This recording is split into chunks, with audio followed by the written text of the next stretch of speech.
All righty. Okay. All righty. Yes. Okay. Welcome, everybody. Welcome. Happy Sabbath. If you are celebrating the Feast of Tabernacles, happy whatever day you're on. Pray everybody has had a good week so far. You're enjoying the change in weather and all of that, and pray that all is well with you and your household. So today's topic is body image and marriage, and we were talking about a little bit. Shema was saying beforehand about how this is an interesting topic, and we welcome everybody to send in ideas for topics because we have a little calendar and we have a lot so far, but we are still welcome. We're still open to different thoughts or perspectives or topics that you think will help move the so-called Black family forward. So we welcome any topics you might have. If you know any of us on the panel individually, you can hit them up, or there's a love language page where you can just put a message in there and whatnot. So, all right. Also, if you want to join the live stream, the actual program, there's a link that you just look in the description portion of the event, and then click on that link, and you can join us with your face or your audio or both, because it would be weird if you had your face up and there was no audio. But you could do that, and if you want to put your comments and questions in the live stream broadcast, you're welcome to do that as well. And we'll do our best to read and reply and whatnot. And okay, let's see. All right. So, okay, so I'm gonna read the synopsis and then we'll jump in from there with some opening. Okay, we can see you now. Oh, you on here twice? That's weird. I'm on my phone. Okay, hold on. I'm on my phone. Okay, you good. All right, so delete my other one, I guess. Okay, yep. Hold on, let me go back. All right. Yeah. Thank you. No problem. I think to solve this problem, we may all want to move to the same city so that we can, Now you're talking. Now you're talking. Okay. Hello. We're moving to the same. We're moving to the same apartment complex. Right. A hood. Hood economics. Like the love language apartments. Right. Or we could we could build our own complex, create our own name, and boom. Something. There we go. I hear that. Okay, so I'm gonna mute y'all again because it's an echo on my end. So I'm gonna mute y'all. So the topic, the topic again is maybe I didn't say it. The topic is body image in marriage, right? And so the synopsis says change is inevitable in any long-lasting relationship, especially when two work to become one. But what happens when our bodies change over the years? What role does physical appearance play in maintaining sexual intimacy? Does it matter if your partner has gained a significant amount of weight? Why or why not? Would you support your partner if they wanted to improve their appearance using plastic surgery? And how do we keep things afloat when body image threatens to dissolve a relationship? I was thinking about doing a disclaimer earlier. I think we have another topic coming up that might be kind of touchy. I won't say it, but I'm just saying if you have kids around and you don't want them hearing about sex, you probably should turn the video off now. Because we're going to get into all of those things that a husband and wife ultimately deal with. So anyway, but you're welcome to watch it later on, or put them to bed and then come back and join us. All right, so that's the opening synopsis and the topic. What we're gonna do is we're gonna have everybody just say some initial thoughts, and then let's just go in order. So I don't know what y'all see, but I see Yeshayahu, Shema, Zebulon, Shamika, and Zaquan / Kyle. I don't know if y'all want to go in that order, but that's the order I think we should go in. Okay, go ahead. Yes, Yahoo. Oh, okay. Hello, everyone. It's been a while since I've been on the platform. Shema made that apparently. I'm getting back and image about him. Y'all can't see it though. Topic related. Very touchy one. I've seen and heard of a lot of relationships ending because that physical attraction wasn't there anymore, or that's the statement that was made that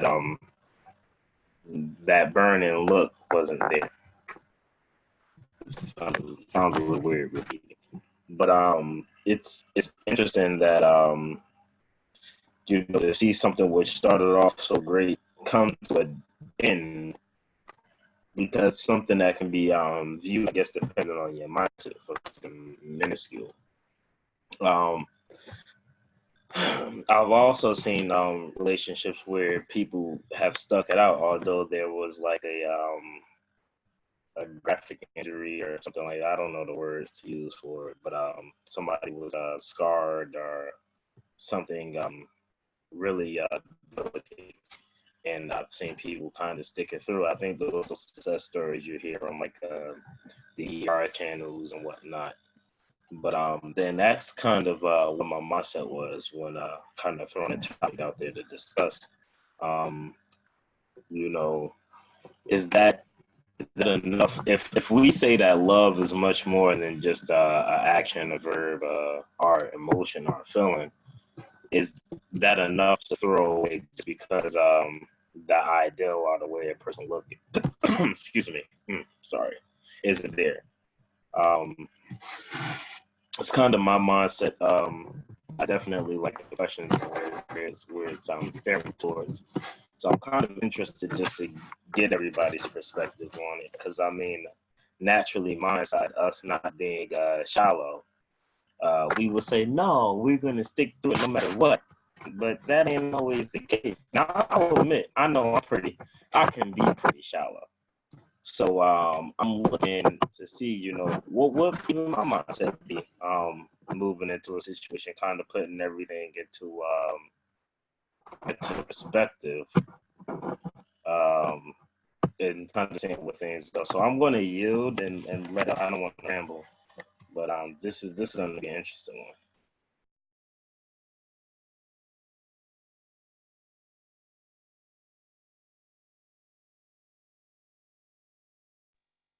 Oh, it's my turn? It's my turn? Oh, okay. What's up, y'all?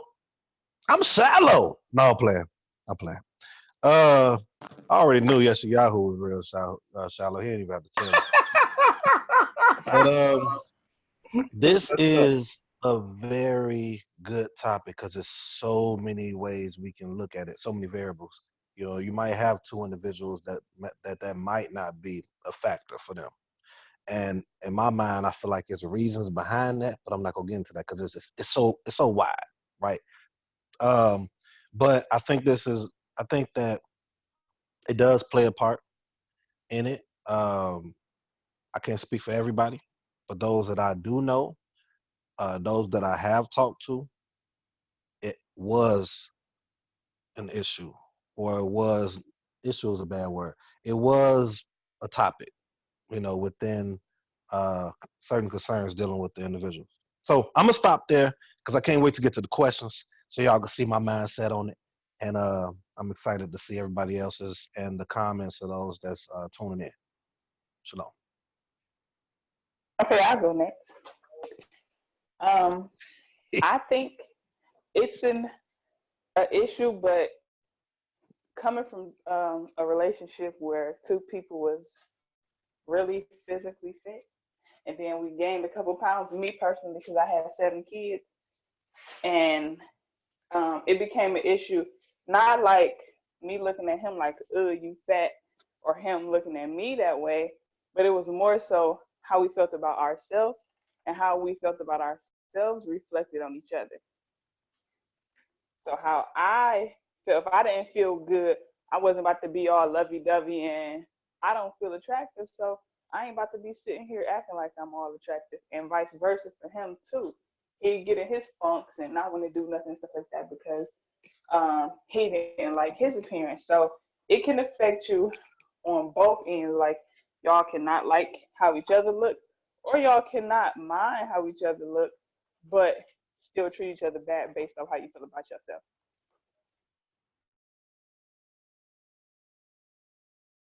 I yield. I love that last part she said. I just had to jump in and say that. That last part was amazing. Gonna definitely touch on that later. Sorry, go ahead. Spot on. I agree. Okay.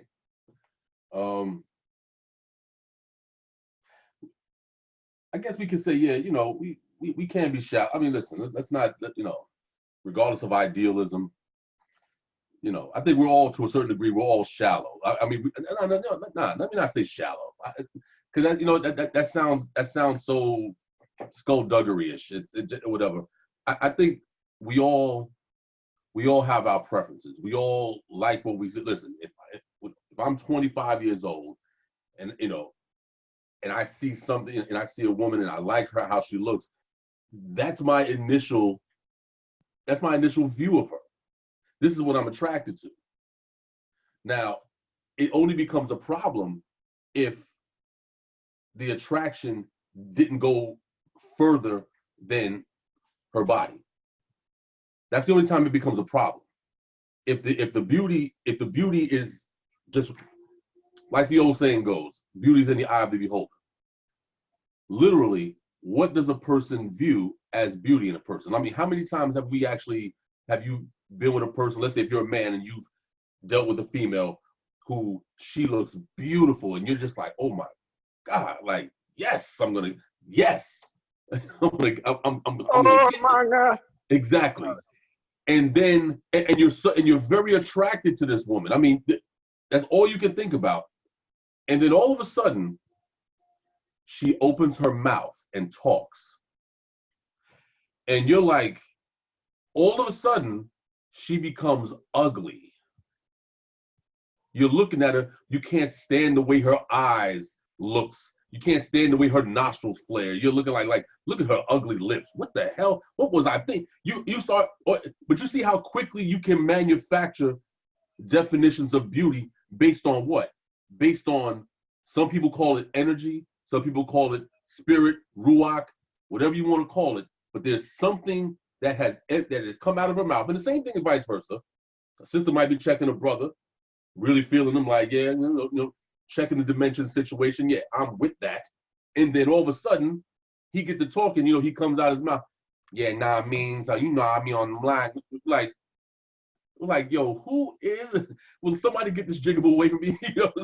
You just start wilding out. But again, it's about the energy of that person. So you can be attracted to a person physically, or whatever, or unattracted wouldn't necessarily, but if that person's energy is right, all of a sudden that unattractiveness can also become attractive.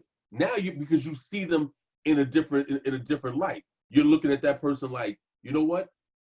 I don't even see that. That's not even a factor anymore. That person's energy is right. And so that's why I say it's a real relative and subjective concept as far as what, how a person looks, whatever. It has a lot to do with how you see the person, how the person sees themselves, and vice versa. And it's like I said, it's a whole lot more to unpack with that. And we have an hour and 45 minutes to unpack. So that's all I'll say.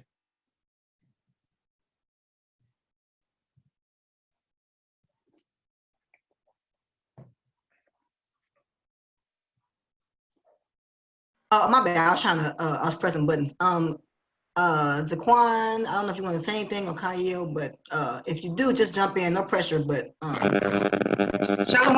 Okay, it was Zaquan not here at this moment, but yeah, I definitely would agree that it's about how you view yourself and how your partner views themselves, because like you said, the change is inevitable, especially with women in pregnancy, period. Because I know when I was pregnant, my husband gained a little bit of weight too. But I think it's when you become unhappy and start to complain about how you look or how you feel and don't do nothing about it, that makes you become unattractive, to your spouse, more than you being unattractive in their eyes. But I definitely agree that, you have to figure out what's beautiful and what's attractive to you beyond the flesh, because if speech is a very big problem, then you might want to, pump the brakes on somebody who you haven't even been intimate with or had a serious conversation with before you decide to pursue them. So I think that dealing with change in a marriage, is a fruit of the spirit. It's patience. You know, you have to definitely exercise the fruit of the spirit and be willing to allow your spouse to fix themselves or motivate them to fix themselves if it's a problem. I yield. Oh, my bad, Kaya, I was saying that I was texting you. That was me texting you. Your audio sounds a little grainy, and I'm not sure if you're on a speakerphone, but maybe you put the headphones on. I don't know. I'm just suggesting things because we heard you. I heard you, but it still was like a little vibration in the background of your voice. So, and we want to be able to hear everything you say. And I'm glad my sisters are joining me. Hey now, okay. So other women, okay. And other women, this is a platform for all of us. I know y'all watching. I can see you watching me right now with your baby on your lap. I see what you're doing. Come on, it's okay. Join the broadcast. Nobody's gonna stone you after the matter. You know what I'm saying? So, you know. All right. So sounds like Tamar had her little bowl of meow mix this morning. Oh gosh. It was funny. Thank you. Thank you, Zebulon, for that little comedic relief. What was I gonna say? Oh, I guess I was gonna say, I'll open the comments on the topic. I think the topic is, of course, interesting. As I always say, the topics are interesting. I loved how it was brought out about the internal you, because that's, you know, we know that, but I think society hardly ever talks about it or brings it out in the forefront as much as body appearance. You know, and the messages that we see all the time, especially with all these different platforms, Facebook and Instagram and whatever else they're gonna come out with next week. All this stuff is about promoting your physical attributes. And you know, this is an old saying, but sex sells. All these things we've heard and continue to hear and are presented with even in this day and age. So it's kind of, so of course it's gonna infiltrate into our marriage, right? Where we feel like we should look a certain way. And we talked about this before, the whole customer service representative, you know, when you meet somebody, you know, done up and you talk in a certain way and you're not really showing how you could be ratchet, you know, you try to do all that stuff. And then when you get married to somebody or you get more comfortable, then you show them and they're like, who the hell is this? So all these things should need to be brought out, and they would definitely seep in your marriage and continue to be in your marriage unless we have open conversations like this where we deal with, I mean, of course, if there's an issue between you and your mate, we always, I think we do. I mean, it's Torah, right? If you have a problem, talk to the person directly. But this platform is more or less to talk about the issues so people can at least have the conversation or feel comfortable enough to then talk about it later on in private. So that's all I'm gonna say about it. I ain't gonna go into no long rant on it. So the first question then is, I had it up. All right.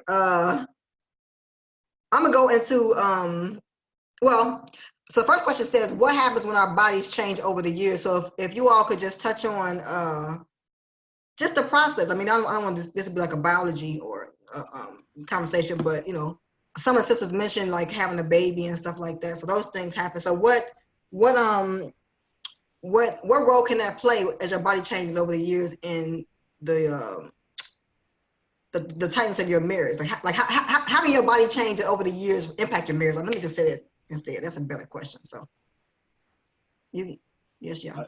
Okay. Since I'm up first, wow. This would be a good,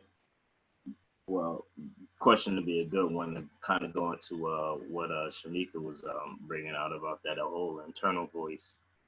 And I think it's something that definitely plagues men as well, in that whole conflict with kind of destroying things around you because your own personal peace isn't there.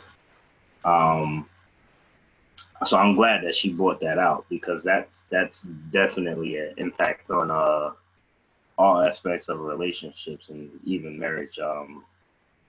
Probably more so than anything, because normally when you're married to someone, you're in close proximity, more so than if you're not, taking the odd circumstances out of there. But it's deep. Looking at different marriages and people in long-term relationships, or however you want to put it. I've seen it in that way hurt a lot of families because people tend to take their own internal voice and make what another person is saying match that, even if that's not the case. So you can be like a husband speaking to his wife or vice versa. Oh, you look nice today. And they'll take that and mean, oh, so I didn't look nice yesterday? Oh, you didn't say it yesterday. So then I must have looked horrible yesterday. Or, you know, they'll say, what was I remember for those who are in my age bracket, which I think includes everybody on this show. Oh my goodness, Tamar is screaming nobody. Well, y'all was old enough to watch TV and watch commercials. The Twix commercial, back when they were promoting how I guess enjoyable and filling Twix are, even though I think it's a horrible candy. If we ever get sponsored by Twix, we love you. But in one of the commercials, it was a woman who was like, do these pants make my butt look big or something like that? Or do these pants make me look fat? I think the phrase was. And the guy will like, he stuffed the Twix in his mouth or something like that to refrain from talking. But even things like that, you know, what if that man liked a thicker woman and he said, yeah, because you feel a certain type of way about it? Or, you know, it may be taken in a negative aspect. And we talk about personal peace a lot on this show, and being able to find happiness within. Matter of fact, I think Chief Zeb even said that maybe the last show. You spoke on having your own sense of happiness and then kind of radiating that outward. So your partner isn't the person that has to produce happiness for you. Maybe that was Shema. I don't know. Anyway, when people don't have that level of happiness or encouragement to change that situation within themselves, they then begin to kind of chip away at their partners or whatever the foundation of that household is. So it can have a negative image, or it could be positive as well. Because in certain cases, I know even with men, right? I can say even within myself, and I'm about to as they say, pat myself on the back. A couple months ago, I was somewhere close to 220 pounds. Weighed myself last week. I was 185 pounds. You know, and that's just changing my habits or whatever. But me not appreciating how I looked for myself, or, you know, stumbling across pictures of me in high school or my earlier years in high school and seeing how much more in shape I was, kind of put a trigger to say, okay, I want to get down to the weight that I was when I graduated high school, and then work on toning up to where, you know, I could present myself as being better, and, you know, not putting it on somebody else, because other people was like, oh, you're fine, you know, it's nothing wrong with you. But in my mind, I didn't see that. So it definitely happens. Hopefully we can kind of discuss the male aspect, because when you hear quotes and questions like this, it's 90% of the time, everybody thinks of, you know, what happens to the woman. Not saying that childbirth or anything isn't a shift or a change, because it definitely is, physical and mentally. But these topics never really touch on the psyche or physical of a man. The sister Hebrew Kwan, even though that's his brother Kwan, I don't know how to address y'all over there. But that tandem, the Kwan family, there we go. She had mentioned, even while she was pregnant, her husband gained a few pounds as well, and I see that happen either when the man gets into a relationship, I guess it's more eating out and stuff like that, or in that beginning phase when they get married, like a good brother. I'm gonna shout out my brother Josh. I was just making a joke about him getting married, and now he got a dad bod going on. His brother used to be skinny a few years ago, like a twig. Probably not a twig, but I'm rambling now. The point is, it's good that we're having this sense of balance and duality when we're speaking of these situations. And so, yeah, it could either promote change or it can be painful to a marriage, depending on your mindset. And I think sometimes it even goes through both. As far as at one moment it's I'm complaining about this, or I'm taking stuff out of context, or I'm putting words in your mouth on both sides to, okay, I'm going to do something different. So I'm going to yield there and let everybody else speak on that. Well, that boy done went Hebrew on us for real. He done took the crown. Anyway, I'm gonna try to be a little short, y'all, because I know the brother Yeshayahu just went 10 minutes strong on us, but it's all good. It's all love, you know what I'm saying? No time limit, people. The body is amazing, y'all. The human body is amazing. It can do anything that we want it to do. You know what I'm saying? But to answer, it says, but what happens when our bodies change over the years? I don't know if some of y'all know, but I got a background in personal training too, so I've dealt with most of my clients was women, and that's just how it is in the workout field. For some reason, more women get personal trainers than men. I think it's because we got this pride that we don't want to get personal training. We think we know everything, which most of us do not in that gym. But I've seen people of all ages. I've seen women that had no kids to women that had 3 or 4 kids, and however many kids, transform their body even better than it was when they was teenagers, or like he said, yeah, in youth. Our body, I believe, actually gets better as we get older.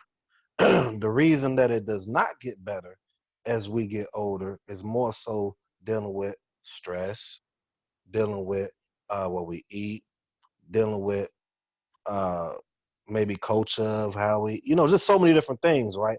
But just to kind of pinpoint on what happens when our body changes over the years in regards to relationship or marriage, it depends on the people. It's subjective.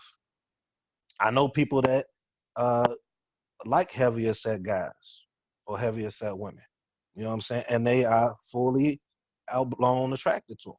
Think they're gorgeous. You know what I'm saying? Which everybody is gorgeous in their own right. You know what I'm saying? Beautiful in their own right. So that question, or this specific question, I think is more subjective than anything. But I do think a lot of us, or some of, I don't know the ratio, but I do believe that many of us perhaps do have that internal aspect of what the sisters have brought out. And I'm glad they brought that out, because last thing I say in regards to this is, like when people see me, they'll say, like I'm 220 now, trying to get down to 200, 205 before I go to Israel November 16th, y'all. Going to Israel 7 days. But Yeah, that was a nice shameless plug right there. yeah, man, you know what I'm saying? I'm sorry, y'all. Everybody go one day. Hopefully. So people will see me, they'll be like, man, you look decent, this and blah, blah, blah. And me, myself, I want to get down, like the brother has said, I want to get back down to like a 195, 185, you know what I'm saying? And go back to the lean. It's not more so because of, at my age now, it's not more so because of I want to look good. It's more so about health now. You know what I'm saying? It's health. And some people say, man, when you're heavier, you can be healthy. And I'm not knocking none of that. But for me, I think it's just more so health. So at the end of the day, in relationships, I think the bigger percentage of dealing with weight or physical type of look is internal, like the sister said. And I think that Yeshayahu is a perfect example over the example that he just brought out about himself. And I think I am as well, because I'm not like happy where I'm at right now. You know what I'm saying? Like just really happy. You know what I'm saying? I'm cool, but I want to be a certain way. So it's internal. So for me, that's all I got. I agree with that because I have been like real down on myself and hard on myself because of the weight situation. And I know it came from kids. And you know how you get motivated for a second, then you lose that motivation, then you feel like it's never going to happen. But here lately, I've been super motivated. And because I've been super motivated and dedicated, I have been losing the weight. And that's making me feel better. Like my mental state is better. My energy is better. How I deal with the kids is better. It does a lot to you mentally when you fix yourself physically. Like when you cleansing your body out of all of the nonsense, then you feel better. So you operate as a better wife, as a better mother, and all those things. So I think physical change could really destroy you mentally. And it comes with a lot of depression, a lot of sadness, and a bunch of other stuff that's unnecessary. But like you said, the body can do whatever it is you want it to do, but you have to believe that because I've lost weight plenty of times, but I don't know why I was stuck in this mindset at the baby number 7, it ain't happening again. But it's happening, and now that I'm seeing that progress, my mental state is totally different. So that's all. Excellent points. I think as we go further in this discussion, you know, it's going to go back to what I said earlier, what Shema said, that all of these things are extremely relative. I mean, you know, one of the things I realized is that, you know, on one hand, it's kind of like a conundrum in a sense, not a conundrum, but a contradiction on one end, because like when we talk about beauty and beauty being relative, like if you ever notice, it's very easy for someone to speak negatively to, let's say a man speaks very negatively to his wife about how she looks, makes certain statements like, oh, like, damn, you're gonna lose weight. It always reminds me of that movie, Why Did I Get Married? With the character of Mike, which he was outside of it being very disrespectful, but he was hilarious with his disrespect because of, you know, remember the part where Jill Scott's character comes in with the nightgown and she's like, you know, she sits on the bed and he was like, you know, what's going on? And she was like, oh, you know, homegirl said that, you know, that I should get this, that you might like it.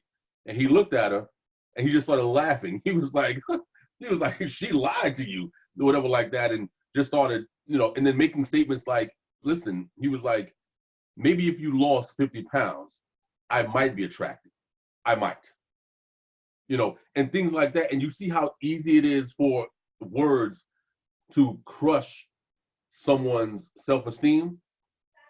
But then on the flip side, you ever notice how difficult it is for a person to speak life into that person and say, hey, no, you look fine.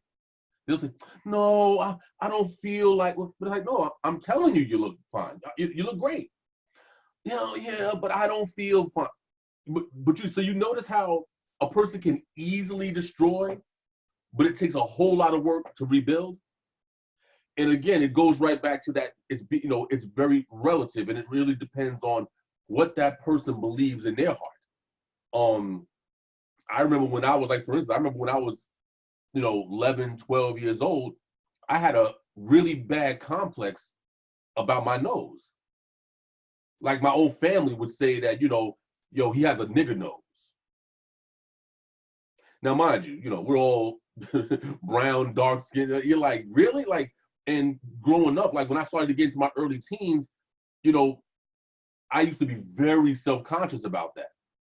I would sometimes look in the mirror and do stuff like this, try to imagine myself with a narrower bridge, things like that, or flatten the nostrils out, things that a child does because they're like, well, I never realized that my nose was an issue to people, but I realized that it was just them, they or whatever, because then when I actually got out and about, and females who I dealt with, they never saw it as a problem ever. They were like, what's wrong with your nose? And I'm like, nah, it just looks, and the confused looks that I would get from them were like, what? Like they didn't see what I was seeing, but then I realized that what I was seeing really wasn't there.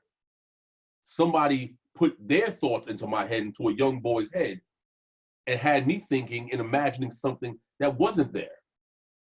So of course, as time went on, I'm like, yeah, there's nothing wrong. What the hell? You know what I'm saying? I have a pretty dashing nose, so whatever like that. So I mean, whatever. But I realized that when you're dealing with beauty, it's like you have to walk very lightly when dealing with people on the issue of beauty because it's so fleeting. It reminds me of that text in Proverbs where it says that beauty is deceptive. It really is, because because one person may think this is beautiful, another person think this is ugly, and then it depends on how the person receives it. You got people who can tell somebody that they're ugly all the time, and it doesn't even bother them. Look at Biggie, for instance. The rapper Biggie. Heartthrob never, black and ugly as ever. However, so it's like, yeah, whatever, say like, yeah, whatever. But anyway, I'm over here and I'm doing these things. I'm scooping her and I'm scooping her. So whatever you think about this, it's you gotta let them know there was some lyrics too, by the way. Oh no, that was real smooth. Some people might not know that was lyrics. That wasn't Zebulon saying it about him. That was him saying about himself. Oh, right. Yeah, no, I'm not saying that he's a heartthrob. I'm not saying that. but you know what I'm saying. But these were his lyrics, and this was how he saw himself, because he's like, yo, like you can't rain on my parade. You say whatever you want to say about my complexion or my weight or whatever like that. It doesn't matter. I'm gonna go over here and I'm gonna scoop up these 20 females tonight and whatever. So again, it's all about perception. A person could look at him and be like, what? And it doesn't matter. It doesn't even register in his head. But then you take somebody like Little Kim, beautiful young woman at the time, and someone drops a couple words in her head and she goes out of her mind. And now you're left with what we see today. So you see how easy it is for someone, again, to come in and destroy a person's perception of beauty. But then equally, a person can come in and try to destroy another person's beauty or handsomeness, and it doesn't even affect them. So it's like, so we, getting older and, body changes and all of that, it's really just a matter of how you view it. I think like Shema was talking about how, men and women kind of view things differently about their bodies, because, women, when they're pregnant, when they have children and they get bigger, I think women are more vain with their beauty. And I don't mean vain in necessarily a bad way, but I think they're more self-conscious about how they look. Whereas a man, and I think this has a lot to do with the culture, a man can throw on 30, 40, 50 pounds, get a little beer gut and be like, yeah, man, whatever, I'm still a man. Like it doesn't bother him the same way as if a sister puts on 50 pounds after childbirth. That might be enough to destroy her womanhood. Whereas a man will just chuck it up and be like, yeah, whatever, I got a belly, so what? You don't hear women say that. Like, yeah, I got a belly, so what? They're like, so again, it's so relative, and it's like, again, it's like walking on eggshells with high heels. Very, very fragile concepts of beauty.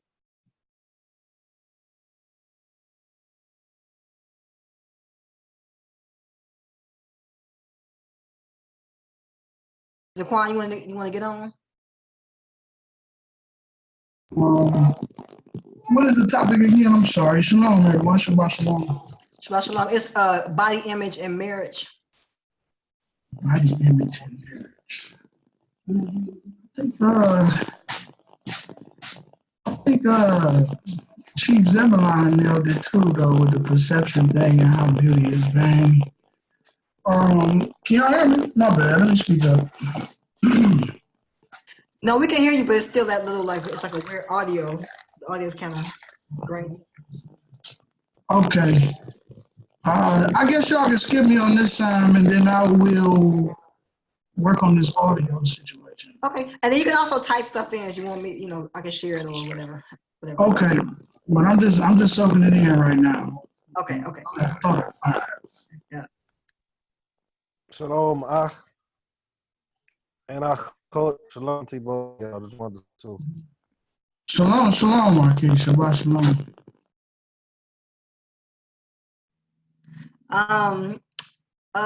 Okay. Yeah. So just considering what everybody said about the topic, I do agree that it's definitely depending on the gender, the response is different. I will say I'm gonna add this in because I think a lot of times, we always talk about how we're in this country and we are consuming European ideals of everything, right? So that's our standard. But I will say, all the time, I've always been thin my entire life. A lot of times we don't hear about how the European standard doesn't necessarily fit in our own culture. So I've always been a small woman, and I've always wanted to be bigger. Like my auntie, I see you on here, auntie. I see you.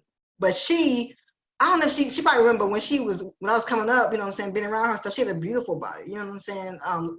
Full and all that other stuff, but hope she don't mind. I ain't gonna say it because I don't want her to be embarrassed. But anyway, but I always thought her body was beautiful, because she's a lot more shapely than I am. And so it's not always the same. Sometimes I think, again, going back to what role does body image play in marriage, I think that some women on the opposite side may feel like they're not thick enough, you know what I'm saying? Especially Black. I'm only gonna speak for Black women. We don't always feel, so it's always, but I think it goes back to what everybody has been saying, that it's about how you personally feel about yourself.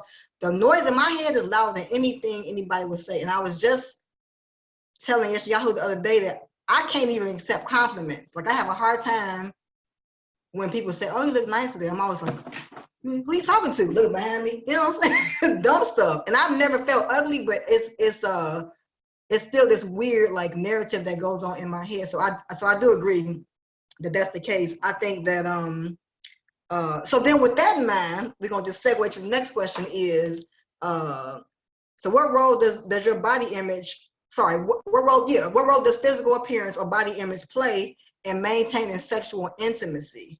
So we're talking about, perhaps you've gained some weight or lost some weight or never had no weight at all, you know what I'm saying? How can that negatively or positively, either way, impact being sexually intimate? So that's the question I said for any kids listening, you probably should be gone.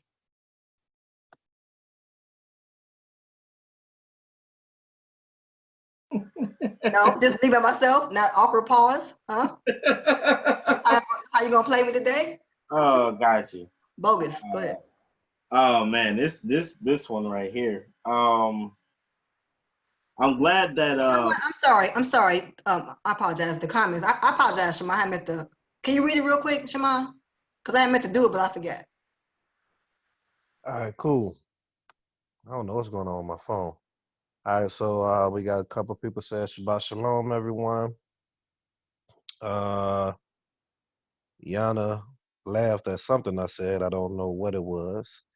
Also, y'all, real quick, those that and I guess it's my fault because I did tell a couple of you all that I was gonna do this.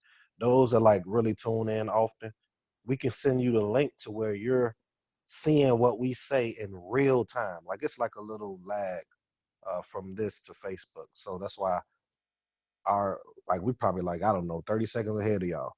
So, or maybe even a minute, I don't know. But you could come on, if we send you the link, you can actually be on what we're on Zoom and comment on there, or come on, one of the two. But she left us uh,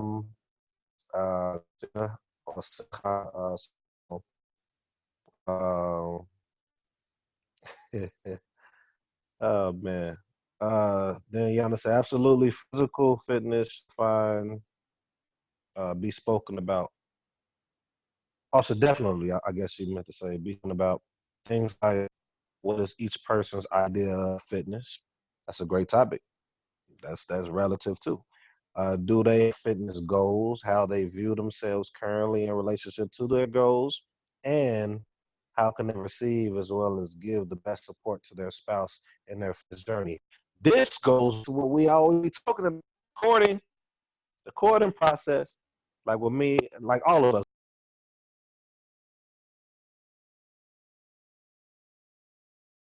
Oh no, did he just jump out the window? I think he did.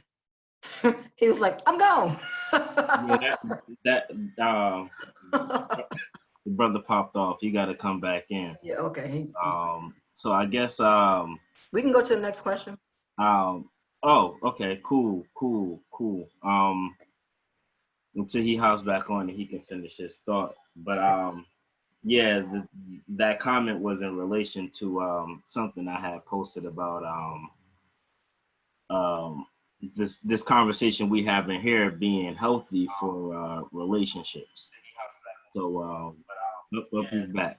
Okay, I'm going to yield to let him finish the statement. Oh, okay, I'm back. My bad. I don't know what happened. I'm sitting up here on Facebook too, looking at it. So it's a lag. Anyway, so what was I saying? Courting. The question she just brought out, that's kind of like courting questions. That way, during the process of y'all being together, you can keep some accountability there. Let's keep going. Definitely spoke about, I meant this thing, change my word. So we got Isaiah said a couple things. And that's it. That was all the comments. It's one more comment. I'm gonna read it real quick. It just popped up. Hey auntie, she said Black women have always been told their curvy bodies are ugly and don't fit European standards. She said our bodies are beautiful. And I said, and glory, glory, glory, amen to that comment. Okay. Well, all right. you know what's interesting about that statement, that does not seem to be the case among Black men. I don't know where that doctrine comes from as far as curvy. Like, no, that's definitely a Eurocentric doctrine, because brethren would beg to differ.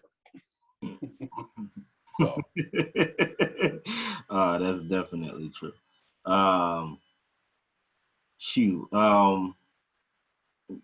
Should Yes. so It's fast. Going to the next question.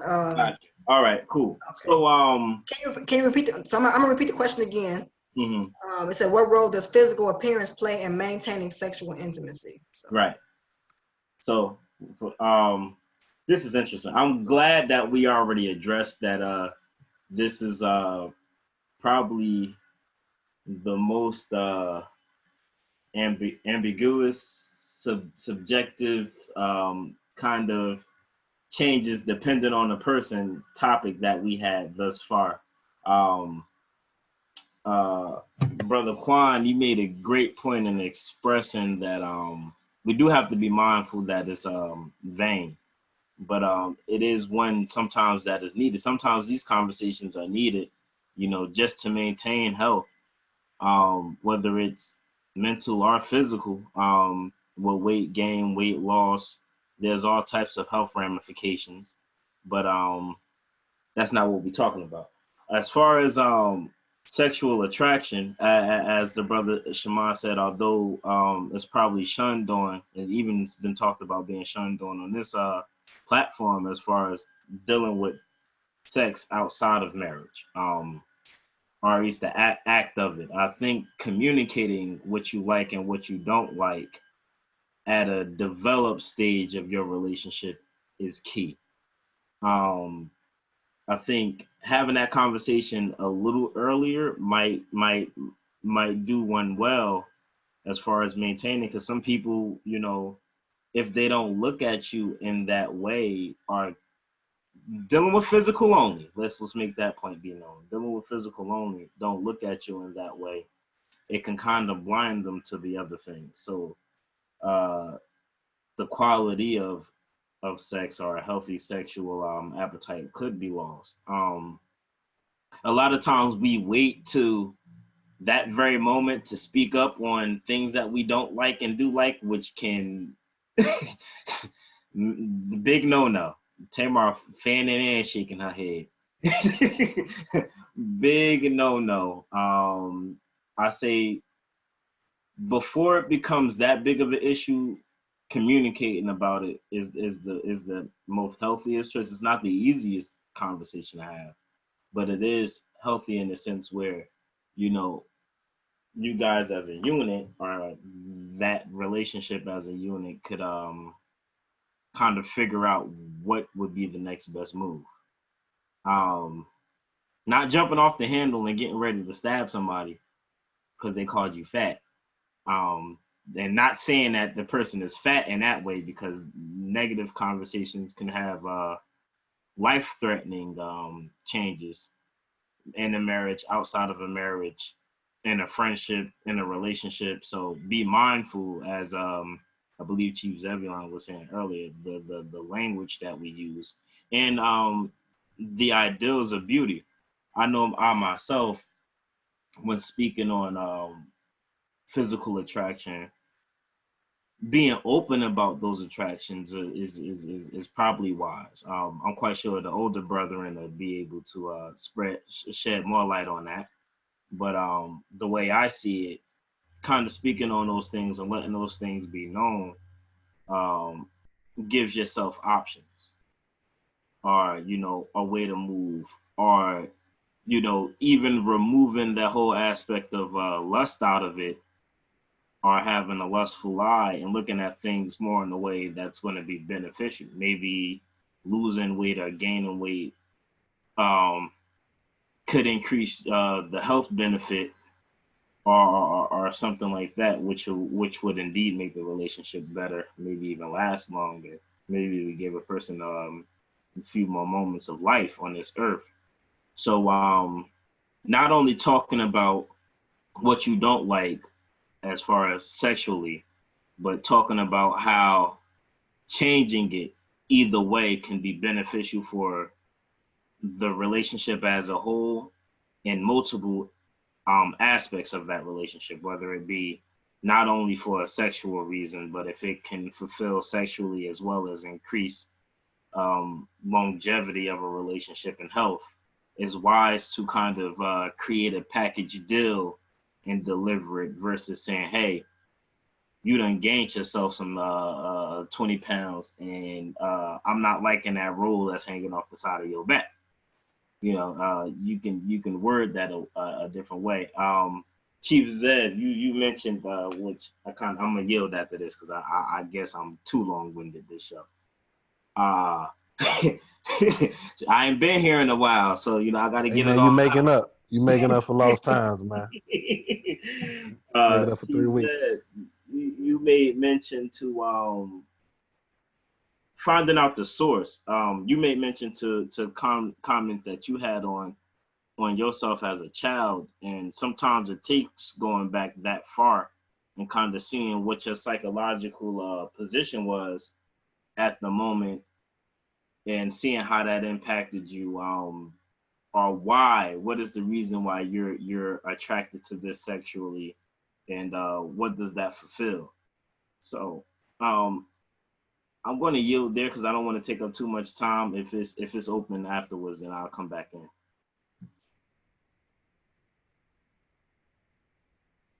I guess it's my turn. What? Wait a minute. Oh, wait. Oh no, I thought it was on Hebrew Aquan, and then wait a minute. Did you? I thought you already went out. You didn't go, Shema? No, you messing up the order, Chief. We about to strip you. No, I didn't mess up anything. We're about to strip your stripes. No, yeah, I'm not. Yeah, I'm not. It's me. Then it's Shema. I yielded because Shema was making a point before he went off. Off of the Got you. But it's me. Then it's brother Shema. Then it's brother Quan and his wife.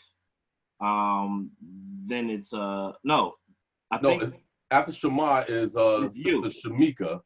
Oh yeah, okay. And then Sister Shamika. Then it was me. Then it was Gotcha. Quan, and I think right back to the hostess with the mostest. The hostess with the mostest. Okay. So I'm going to be quiet.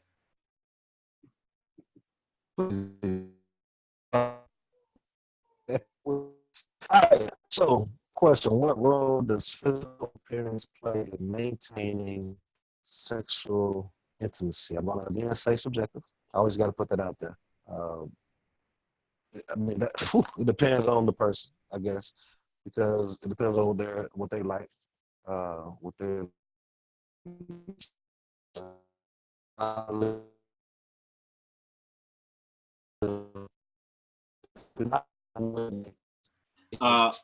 I'm We can't hear sorry, you. Yeah. Jamal, you sound really bad.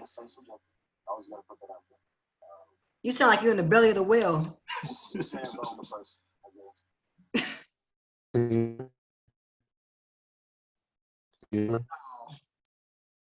And then your face is stuck. I should take a picture and then text it to you. Your face looks stuck. Can you hear me? Keep talking. Can you hear me? We hear you, but it's grainy. It's like real. Oh man. Can you hear me now? Okay, keep talking. Yeah, Can you I hear just me? saw his Hello? bandwidth is very low. Man, what the heck is going on? Can you hear me? Maybe I should come back on the computer. Can you hear me? Let's Hello? hear You now. sound clear now. All right. So let me know if I don't sound clear after this. I'm good? Am I good? All right, man. Cut me off. Somebody send me a chat message or something if I messed up.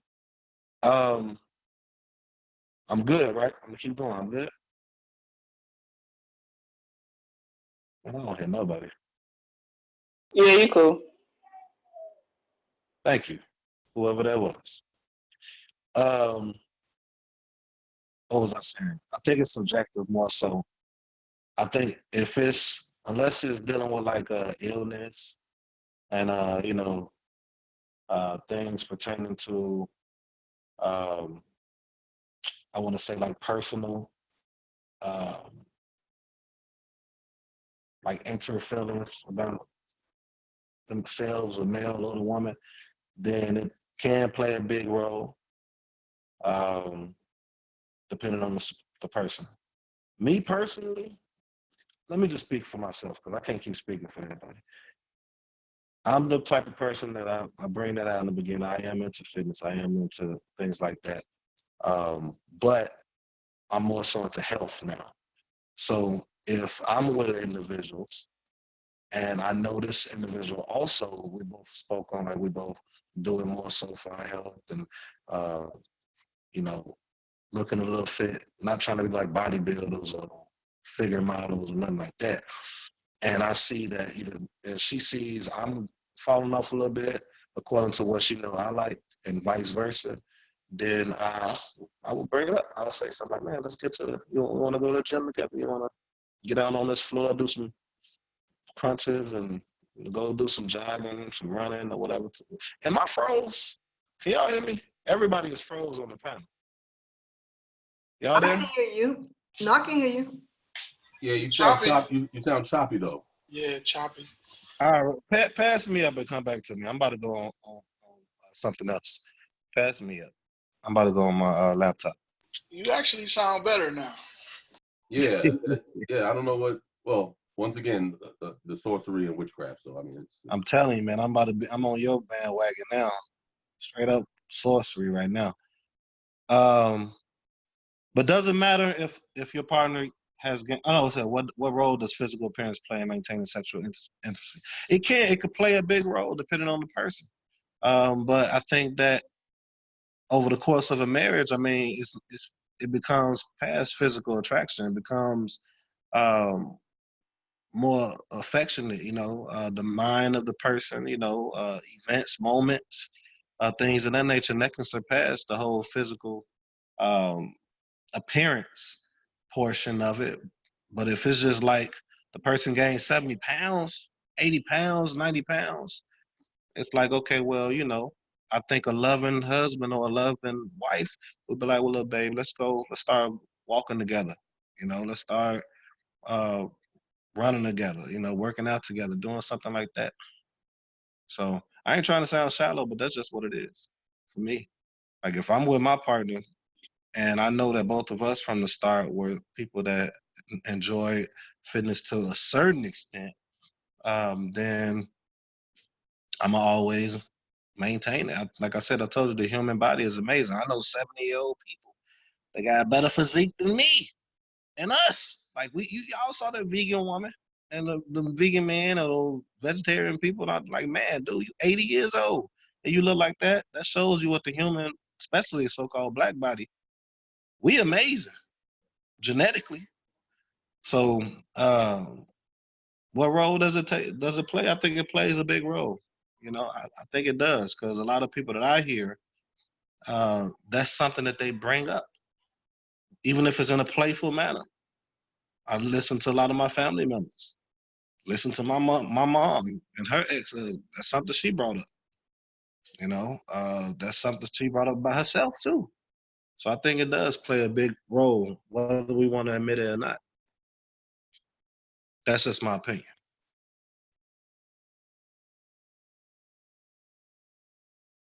Okay, so I think when you are married, regardless of the physical appearance, you're going to be intimate. But your physical appearance and how you look at your partner, if they are overweight or out of shape or not what you are used to, how you interact or how that intimacy is, or how y'all, for lack of better words right now, get it in, how y'all be intimate with each other plays, like your weight play a big part because you may not put as much into it as you used to. So if you used to go all out at one point, at this point, since you're not that attracted, but you're still a person, so you still want what you want, it's going to be wham, bam, thank you, ma'am. So I think that even if it is a physical thing, you do still have to find that attraction so that you won't lack in that department with your partner, because physical attraction is a big deal, especially when you're being intimate. So yeah, that's it. Indeed, and to camel back off of what the sister Shamika said, that it also has a lot to do too with how much, like what was the anchor of the relationship in the very beginning. If the anchor, like for instance, in my yesteryear, 25 whatever years ago, when I was an extremely carnal person, the only thing that I cared about was how the female looked right then on the surface. That's it. Anything else was of no consequence. I didn't care if she was stupid. It didn't even matter because I wasn't going to be with her long enough to even care. Whatever, I don't, so if everything was physical to begin with, then in those cases, yes, physical attraction is of the utmost importance, and there is nothing more important than that. But of course, we get older and we start doing things Hebraically and say, okay, if I'm going to be involved with this sister, if I'm going to, express my interest in this sister, the relationship now becomes different because the anchor becomes things that are more lasting, things pertaining to the spirit, things pertaining to intellectualism, things pertaining to just compatibility in everyday life. And intercourse or sexual intimacy becomes almost like a dessert. That's the topping of an already established relationship. So even when the male or the female go through periods of time where their weight is a little bit, she starts gaining weight or he starts gaining weight and whatever, it's like, okay, it's still an issue, but it's nothing that's going to stay. It's not going to make me look at her and say, oh my God, she gained 25 pounds. I can't have sex with that. Like Like, no, like the only person who would have that type of approach would be an animal, someone who's animalistic, meaning that they can't see nothing past the physical, nothing else about that person is attractive enough to compensate for the little gain in weight. Then you have to reevaluate the relationship now. Like, okay, what did I get in this relationship for? What was the anchor of this relationship? Because if the only thing that's, if you know, her gaining 25, 30, 50 pounds has now made me not want to deal with her physically, then it says a lot about what I was looking at upon the inception of that relationship. Now, again, definitely not saying that these things aren't important, you know, because if you meet a sister at 120 pounds and now she's 230, it's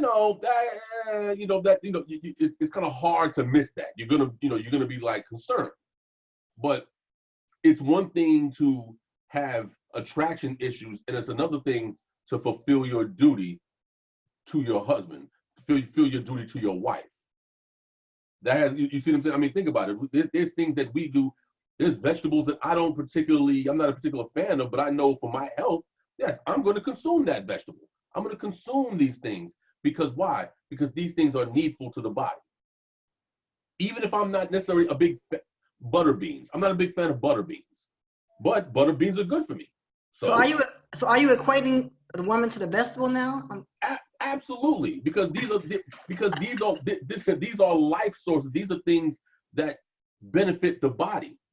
So even if I don't necessarily have a huge taste for that, I still want to bring that into why? Because it's still needful to my body. And so, and I think that if we don't take that approach, this is the reason why a lot of relationships dissipate over time, because our primary view is carnal.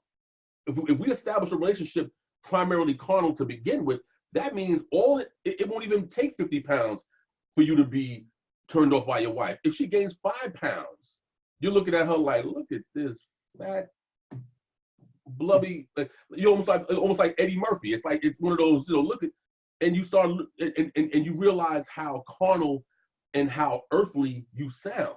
Like, this is what you reduced your partner to. You reduced her to 5 pounds. That's what her sexuality is worth. 5 pounds of fat. Or even if it's 20 pounds, or even if it's 50 pounds, that's the sum total of your partner. So you're willing to make her feel even more bad about her weight by saying, yeah, I'll pass. I'm good. And vice versa, even though it's not as serious with men, because if she says, oh yeah, you gained weight, a man would be like, okay, yeah, so what? Like, that ain't gonna change what's gonna go down, whatever like that. So it's but we always have to be mindful, saying that who did we marry, or what did we marry? Did we, did we marry a sex box, or did we marry a woman?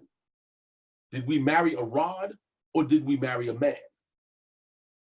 And all of us have these different facets, within us that makes up the totality of that person. So even if there's something that might be lacking in that area, whatever like that, you still have an abundance of other things that you love this person based on. So what do? Like the brother Yashiyahu said, even brother Shema said, that's when you start having conversations and say, hey, listen, babe, I see you gained a little bit of weight or whatever like that. Still look beautiful, but what do you feel about your weight? What do you think about your situation? And what can we do to rectify it? Do you feel that your weight is coming in between us being more intimate? Or what can we do to fix this? You want to get a membership at the gym? We can both do it together. We can both get it in, because I got 20 pounds I need to lose. So let's get it in. And so now she feels that, okay, I'm going through my little unattractive period, but now, wow, he's going to be an active participant in my physical redemption, which now increases the love. Now you become even more attractive because she's looking at you like, wow. And vice versa. So it's, like I said, these things, the physical issue is very important, but again, it can't be the primary focus in a relationship. And if it is, you have to now reevaluate what was the purpose of your union with this person? Did you get married because she was a receptacle for your phallus, or because you love her as a person? What, you know what I'm saying? Is he just is he just there to just give you seed and call it a day, or do you love this person as a whole? And so again, it has a lot to do with perception and how we view the changing of our bodies, and how that person is viewing it, and how y'all gonna eventually, how is it gonna be resolved? Because you can't just keep going on just like, hey, well, you know, you're fat, I'm fat, so whatever. But then for all of that, you might as well just get a divorce. I mean, if it's gonna get to that point where we can't even stand how each other looks, you might as well just, you know, go ahead and take that bill of divorce and keep it moving. But if you're not gonna do that, then we have to sit down and look past just the carnal, because even if you stay in physically fit shape, we're still all getting older. There's no weights and stuff like that for your face. Your face starts sagging a little bit, you know, the beard starts getting gray. We start changing. So in 20 years, are you gonna feel the same way about that person? You know what I'm saying? Like, yo, you know, yeah, you look real nice, sister, but yeah, you know, now you're 50 years old, your face is sagging. I want a gray beard. Oh, Shoot, I want a full beard. Forget that. So do I. But that's another issue in itself, you know. But women might, you know, they feel it's a little bit different. They don't want to see gray in their hair. They don't want to see gray in their eyebrows. So I'm just saying that, you know, that you know, we have to primarily look at what was the motive behind, you know, what was that anchor in this relationship? What was the things that kept this relationship solid? If it was more spiritual, intellectual, if these are the things that kept the relationship solid to begin with, then something as not meaningless, but something as secondary as weight gain shouldn't even be enough. It shouldn't be enough to rock a relationship. It'll be like, oh, okay, you gained some weight, I gained some weight. Well, let's work on that. But it should never be to the point where weight gain makes you look at that person and say, oh, I have no interest in sleeping with that.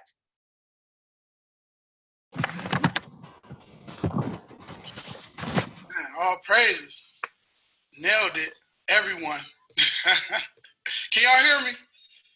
Yeah, you sound much better. You sound much better. Yeah, I had to do it. Clear, brother. Sound real clear. I had to, you know, mess around with it and figure it out. But yeah, man, this is a powerful conversation here. I guess I'll say the most attractive thing with me and my wife is when we on one accord.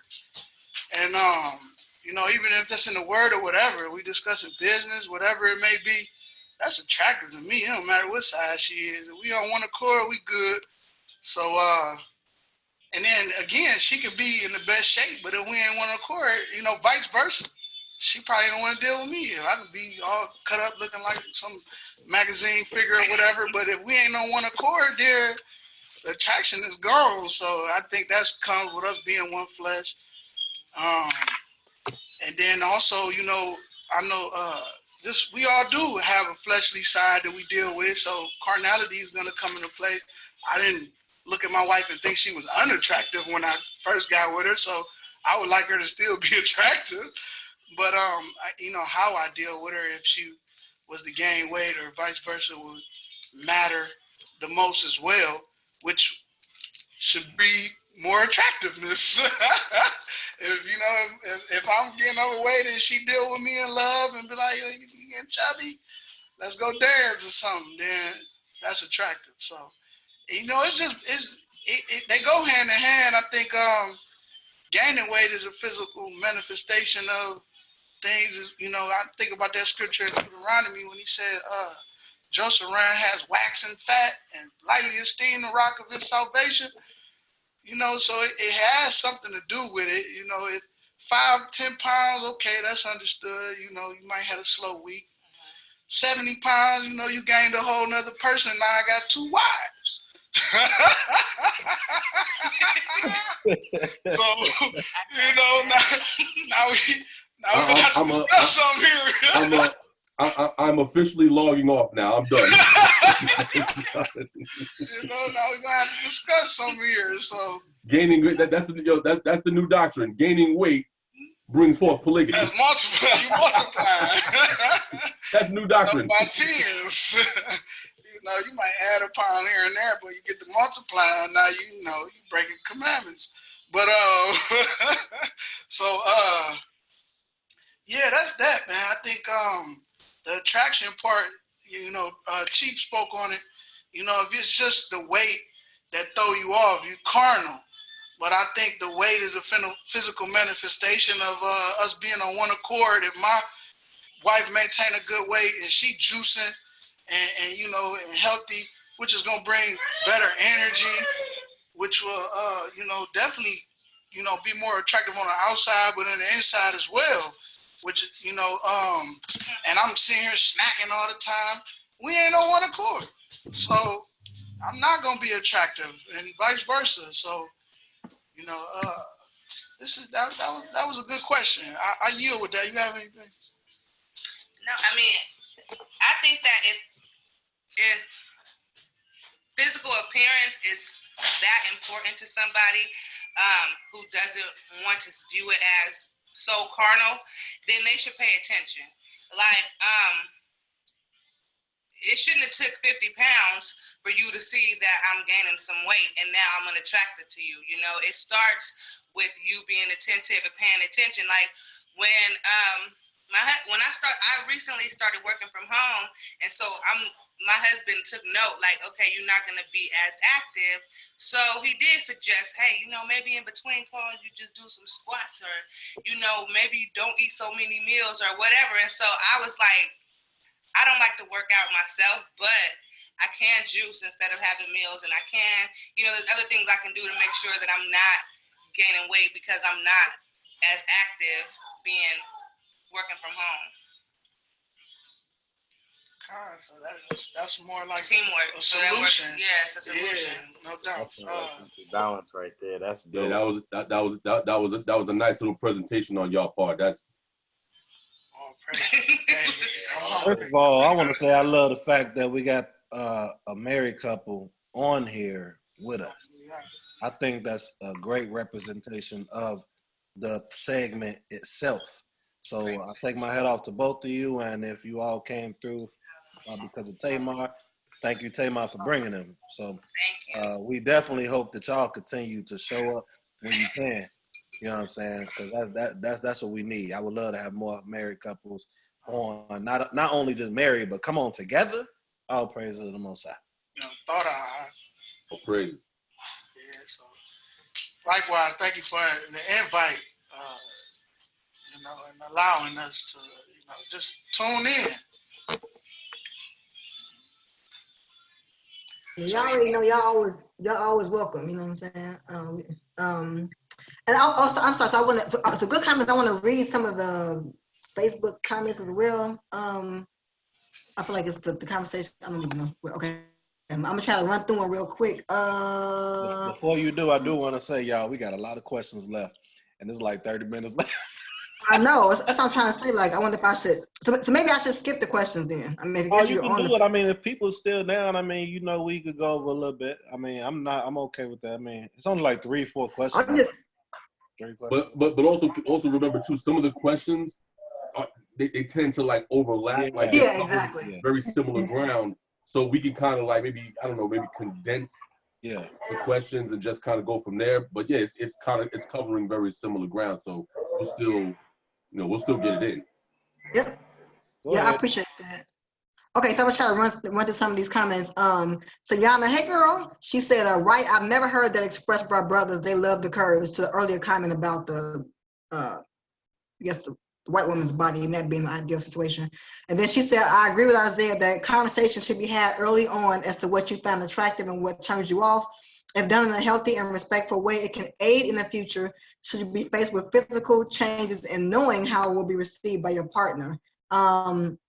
She said, also in all things which are significant other, we must be mindful of speaking with love and compassion, especially when it comes to sensitive topics such as appearance.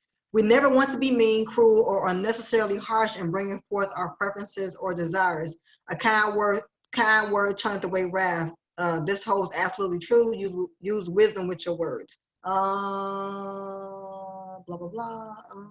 not Isaiah and her talking. So Isaiah said, well, he can, okay. He said, working increase or decrease can be a sign of mental distress. It's great to ensure that we are checking for that also. That can also hurt sexuality in the relationship. Absolutely. Okay, so forgiveness, freedom. Hey, I'm not sure if you're a male or female, but shalom. They said, as you age, attraction changes. There are many levels to body images in a marriage. From our perspective, there is the physical, mental, emotional, and spiritual. As we age, we grow the heights if we are striving. So we appreciate everybody's comments, and pray that you continue to join us and add your thoughts and all of that. And we'll try to continue to get back to them. So as Evelyn suggested, I'm going to kind of condense some of these questions. So we've already been talking about gaining weight, and so we kind of have already even discussed whether or not that's important. Again, people talking about the mind frame being more important, or valuing your partner as a whole as opposed to the weight. So I think we should skip over that. So the next question is controversial. Oh, and I didn't say what I thought. I don't even know. Oh, well, yes, I'm gonna add in one thing, because the only thing I wanted to add about the weight gain is, again, the health issue. So I think they say, I don't know who this mysterious they is. They say that when you gain weight, it could disrupt blood flow. Hint, hint. So that's the only time I would say, like. I'm sorry. Okay, you gotta chill. You got to chill. Okay, I get it. So I mean, that matters. That matters, and so that's the only time I think it would be like a health issue. So I mean, you wouldn't want to go to your husband and be like, but whatever. But that would be a situation where it could be a problem for the intimacy. Before Okay. you get to the next question, can I say? I want to say something real quick. Not about the blood flow, but I'm sorry. I'll be quick.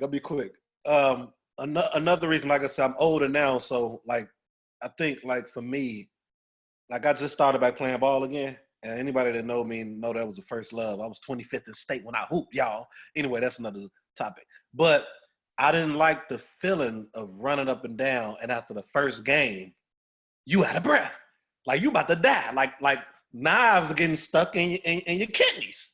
You know what I'm saying? So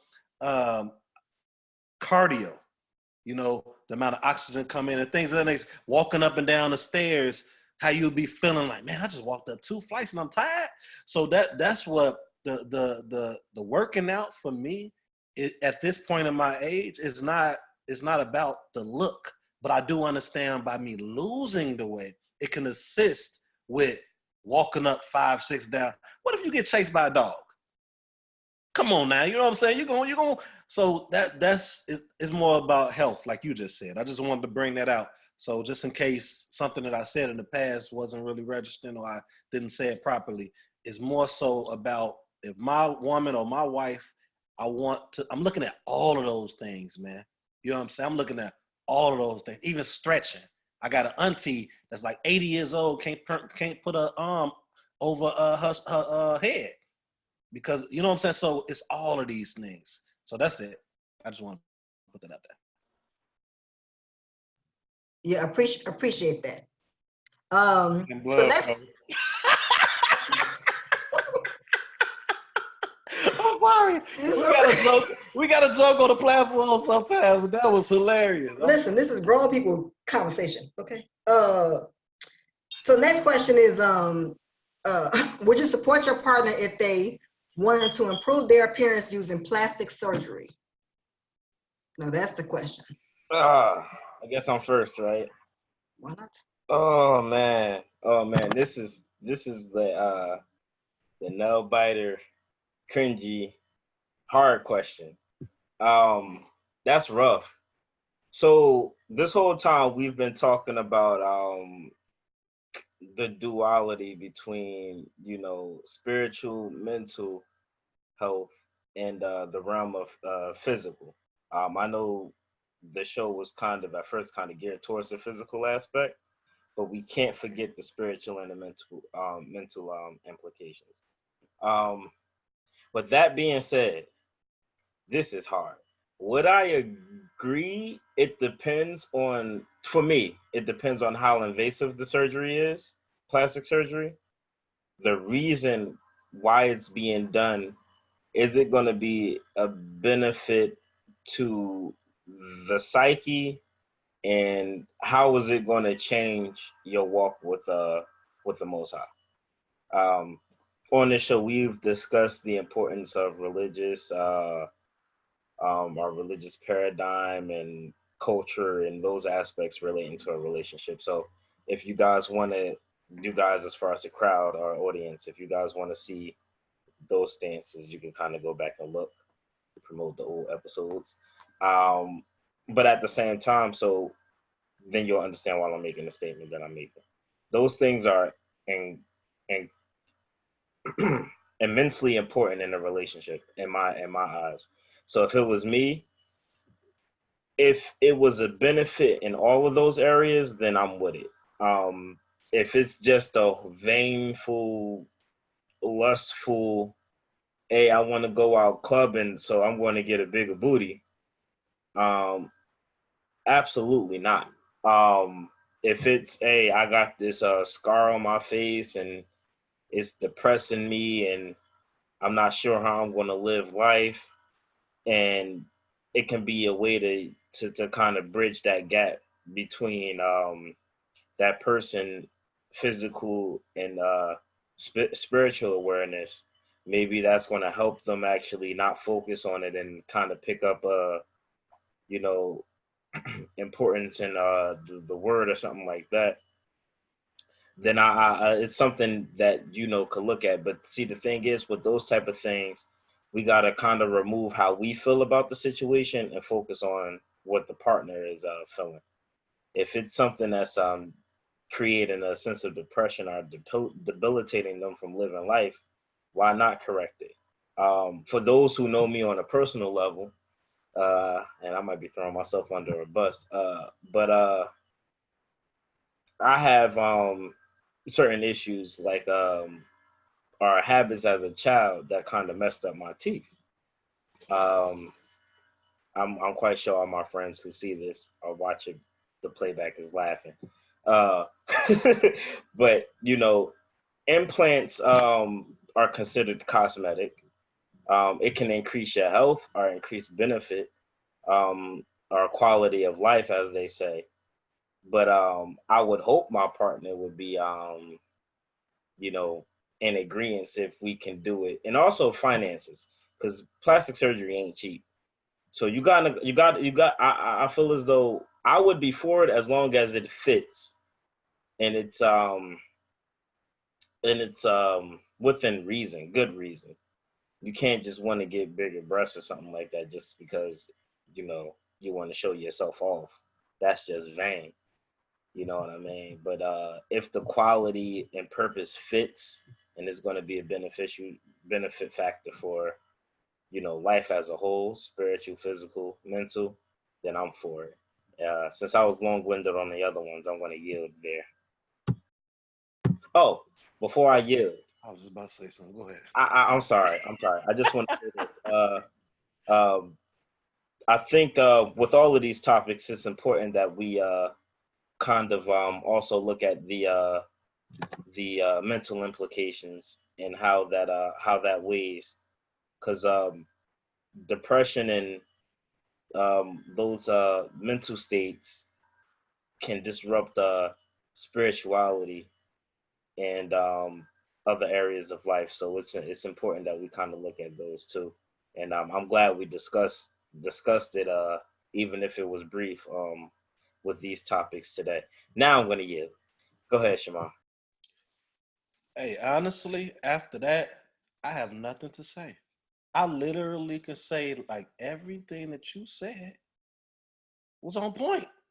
Not to say that what you don't say don't be on point, but like I love the fact that you said something about the psyche. You know what I'm saying? Like that is huge. And with that being said, I yield, man.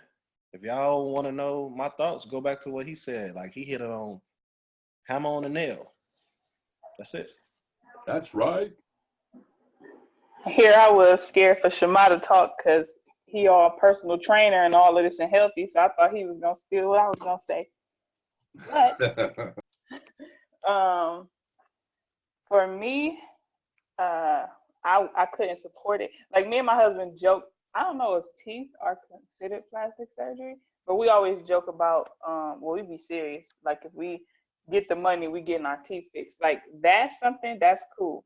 But as far as even if it's not for a vain reason, even if he just he feel like this like the boost he need or whatever, as far as like a surgery for weight loss, I couldn't agree with that, and I couldn't support it based off my fear of losing him to that. So they got to put you under and go in your body and put all these foreign things in you to make you be what you want to be. But what I have learned in my fitness journey or on my fitness journey, that is all mental. So you can go in and get as many surgeries as you want, but if your mental state has not changed, then you're not going to do anything but gain that stuff back because it's a lifestyle change. You have to change how you physically operate, how you mentally operate, how you eat. Everything plays a big part in losing weight. So just because you go do something cosmetic, that's not going to last forever if you still have the same mindset. You just temporarily fixed the problem and spent a lot of money.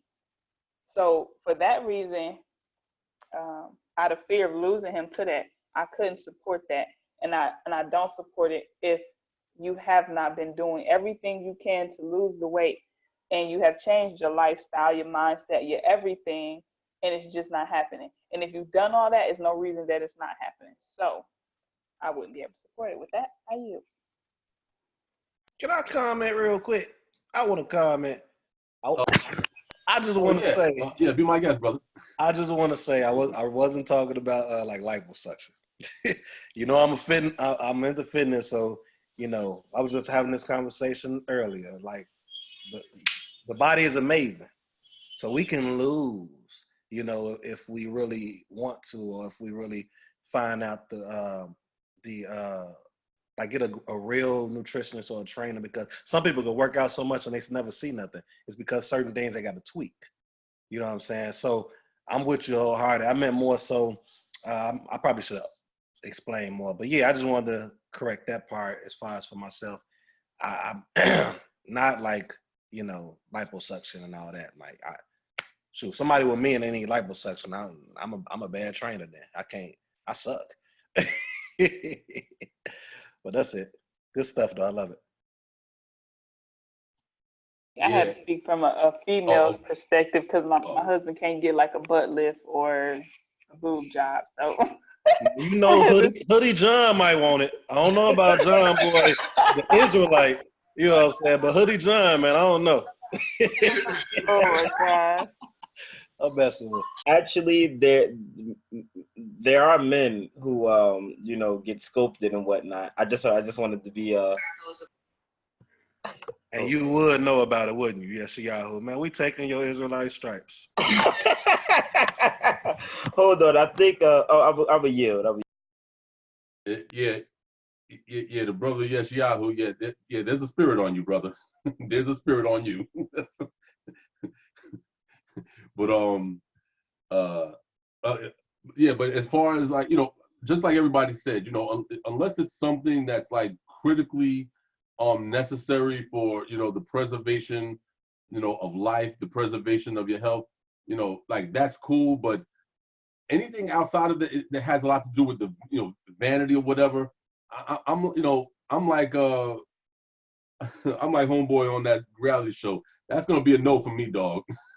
Like I can't, like, just, and I think the sister Shamika, she hit it right on the head when she said that she can't support it. Why? Because she fears, you know what I'm saying, the outcome of what may occur with her husband. That he may go under the knife and may not come, and he may not wake up. He may not come out of that. And then now you're left with what?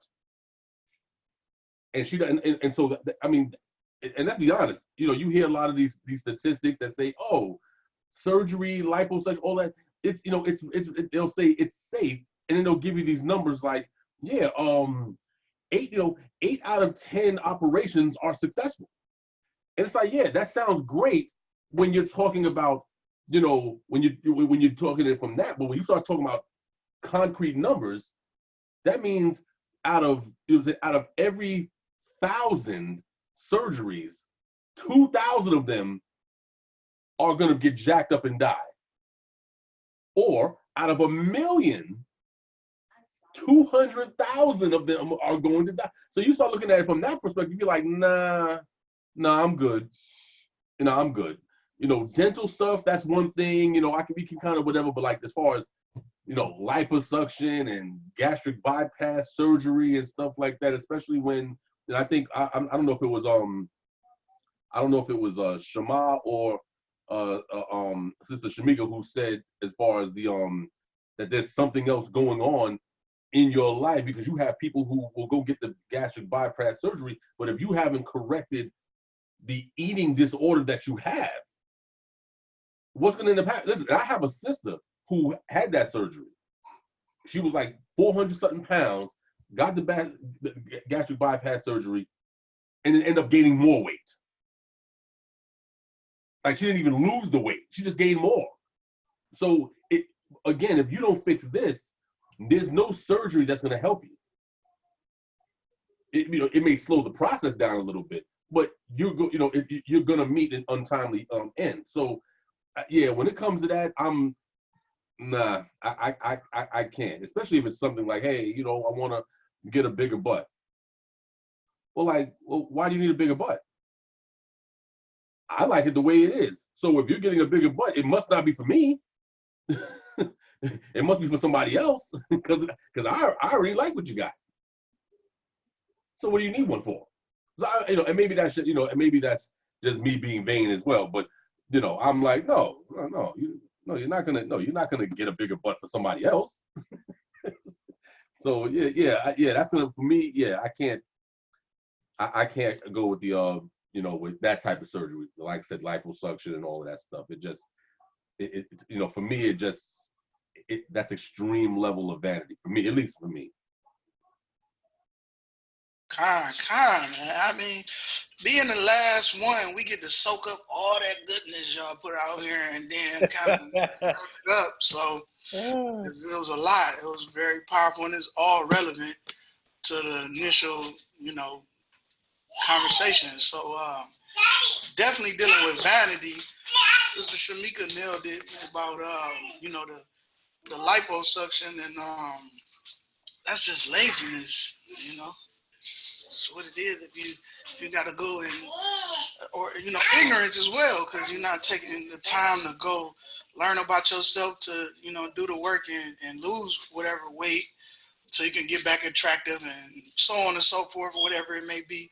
But I believe the question was more with plastic surgery, so I'm gonna go back to that. And I would say plastic surgery will only be fine in my book if it was for like facial reconstruction off a freak accident or something like that. I mean, other than that, I don't see why anybody would do, plastic surgery. I think everything physically is a manifestation of something spiritual, so it all ties, or mental, some type of mental thing, which is spiritual. You can't, and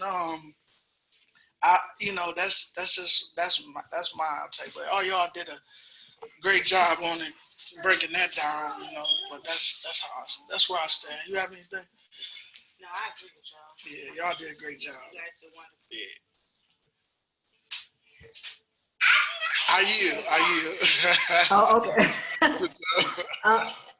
Yeah, so I agree with Zaquan. Definitely good points. One thing I wanted to add in about so it was mentioned that to get plastic surgery would be a form of laziness, and I can't say that. Like I understand that idea, but I don't know exactly what goes on in people's mind. Like I know a girl right now who I went to high school with, who had gastric bypass surgery. I'm glad somebody mentioned. I'm glad Zevon, you mentioned that. So I didn't know her at the time about why she did it, but she was like 400 some pounds too, and now she might be 200 something pounds. I don't know, but people often say like I did it because I couldn't, right? So with that in mind, I think definitely the information, the access, and I'll just give you a brief story. So my oldest son has eczema real bad, always has had it, right? And so last year, my mother-in-law took him to a naturopathic doctor, and the process to restore his skin included taking him off of everything, having him go through all these different blood tests to find out what his blood type is, what he's allergic to. So she's basically, through the Spirit of the Most High, rebuilding his immune system back. And she said it would take 1.5 years for that to even fully be manifested. So that's another aspect of the body image thing too, is that whether you decide to pursue plastic surgery or liposuction, which I guess is the same thing. I guess this liposuction is a form of plastic surgery, or just any kind of dietary working out. It's going to be a process. So I think a lot of times, just individually, we are, the husband or the wife is looking at their partner like, ugh, not knowing that the process towards anything is going to take some time. Marriage period is an unfolding. Marriage, people get married, they don't just agree in the beginning eternally. It's a process where things shape and shift, and you grow and you grow your understanding. You might change your mind on some things. So the same thing goes with, I think, your body image as well. And I just only brought that up because I think it's a process. It's a process to even get back to whatever your ideal weight is. And even once you get to an ideal weight or whatever it is, ideal image, it's gonna be something else about yourself that you're not gonna like. You know what I'm saying? Like maybe your right baby toe is getting dark. Maybe the nail is getting dark. Bleach it. Okay, I'm sorry. What? What? You always go too far, Tess. You always Put take in a little it. cup of bleach, and there you go. Scrub You're that right, little baby black toe. off. The right baby toe, like Right, baby toe. I want to chime in real quick. Maybe I'm being technical as far as plastic surgery and lipo and gastric bypass. I didn't see them quite the same. Like to get lipo and get the they get that little stick and they just get the pumping all that stuff out of you and digging all that out. It go back to what Samika was saying. You going under, and that's life threatening, and you're not doing your due diligence. You're not learning that maybe you need to change your diet. Just changing your diet and the way you eat in itself will start to lose weight, one, and then then you might have more energy to get up and walk. Two, after you walk for a little while, you might do a little light jog. 3, into a full-blown sprint. So it's a process, like you said, and then it all goes back into the initial questions that were asked about, being attracted to your, spouse if she's gaining weight or whatever, or your spouse coming and encouraging you to do these things, and versus if your spouse come up and be like, just go get lipo. Like that's not the encouragement you need, But as far as plastic surgery, I'm thinking more like, reconstruction and changing like that. Yeah, like Little Kim or whatever. Like Chief Zebulon was saying, as far as his nose, Michael Jackson, and everybody knows on here is geometrically sound, by the way, on their faces. So we all good. Not crooked, man, but I'm good with it. Right. I got a big crooked nose, y'all. Yeah, plastic surgery and change your nose, then that's some deep, insecurity and spiritual voidness you have inside of you that the plastic surgery is not gonna fix at all. Right. That's why they keep doing it, and they end up looking ridiculous because they're not happy. They're not never happy. Even after they get plastic surgery, they still want to do it again. Then next thing you know, they're not even the same person. Right. And that's why it's important, that we kind of look at that. I think I had wrote that something to that similar to in the comments. As Zaquan said a few times, it's a physical manifestation. Even the thought process of wanting to have plastic surgery, is a lot of times we got to look at the root of why, and asking your significant other, husband, wife, why you want to have this done, and kind of seeing what the benefits are. Then you could kind of weigh it. Is it financially sound? Is that going to really give you happiness because it's the same thing with working out. As Shema, you're a trainer.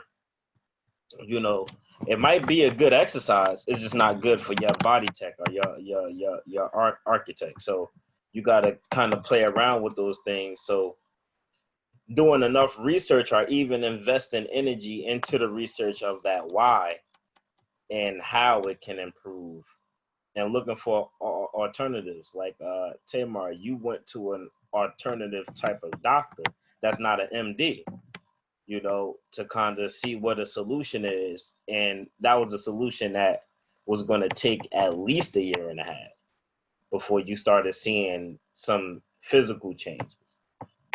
Now, I'm not going to get all into your son's testimony, but even through conversations that we had, you expressed a whole change in his attitude towards life. That has. So I want to share that. I'm glad you brought that up. I apologize, y'all. I just cut you off. Can I? Okay, just real quick. So what he's saying is that my oldest son, just real quick, when he came back from Maryland this summer, and they took him off the grains and all other stuff, we would walk around the block because Jacob don't never walk around nothing except for my nerves. See what I did there? But we was walking around the block and and he said, I felt a lot calmer now that I stopped eating bread. So that's one of the things that she took him off of. So I'm just saying that's what he's talking about. So the same points of Quan you said about you have taking off, stop eating certain things, and now you have more energy to do the next step, which is to run or to walk or to whatever. So it's all a process. That's all I wanted to throw that in there. My bad. I want to read some of these comments real quick, y'all. We wind it down. It's 2 more comments I want to read, if it's okay. Forgiveness Freedom says, well, I think it's more questions on this one, but she said, who for and why do you believe majority of women feel the need to have cosmetic surgery, and why men are less likely to be vain in this area compared to women? I don't know if this was geared towards Chief Zebulon or Yeshayahu. I'm gonna read the next one first, and then I'm gonna let y'all respond. Whoever believed that question was for. I know it was one of y'all. I think. I'm not sure. Yana says all cosmetic surgery is not the same or to render the same outcome. There's a sister I know now having reconstructive surgery, breast implants, due to having her breast removed because of cancer. I fully support her in that. And the brother mentioned accidents or corrective surgery. I support male and female alike. Good stuff. Yeah. Yep. And okay. I'm sorry. It seems like we all talking at once. Y'all mind if I take a stab at both of them, and then we can kind of go around there and make your last remarks, because we had 250. Yeah, so do that, and then we'll do our closing remarks. I would ask that your closing remarks be anything. The situation would be that if you knew somebody, or if you were in a situation where you feel like how you look is a problem in your marriage, what advice would you give to somebody or encouragement to a couple about how to work through that? That would be the last closing remarks I would ask everybody to do. So. Okay. Since I'm up, I'll go ahead and bang all of that out at once. The sister who said that all plastic surgery is not the same or render the same outcome, I would agree, and that's why I expressed the importance of having that conversation and kind of seeing what the benefit or the reward is. I know we've kind of kicked on liposuction a few times here, but they have gotten a little better with the way that they do it, being you don't have to be put under, and so the evasiveness is important too. As Sister Shamika said, you don't want to lose your partner due to no minor issue. You know what I mean? Something that could have been completely avoided.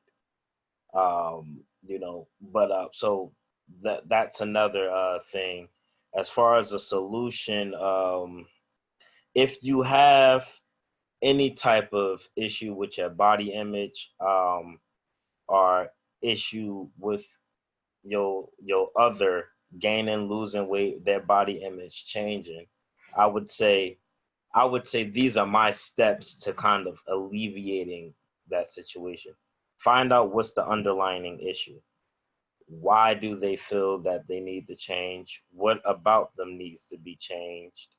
And how would changing that benefit?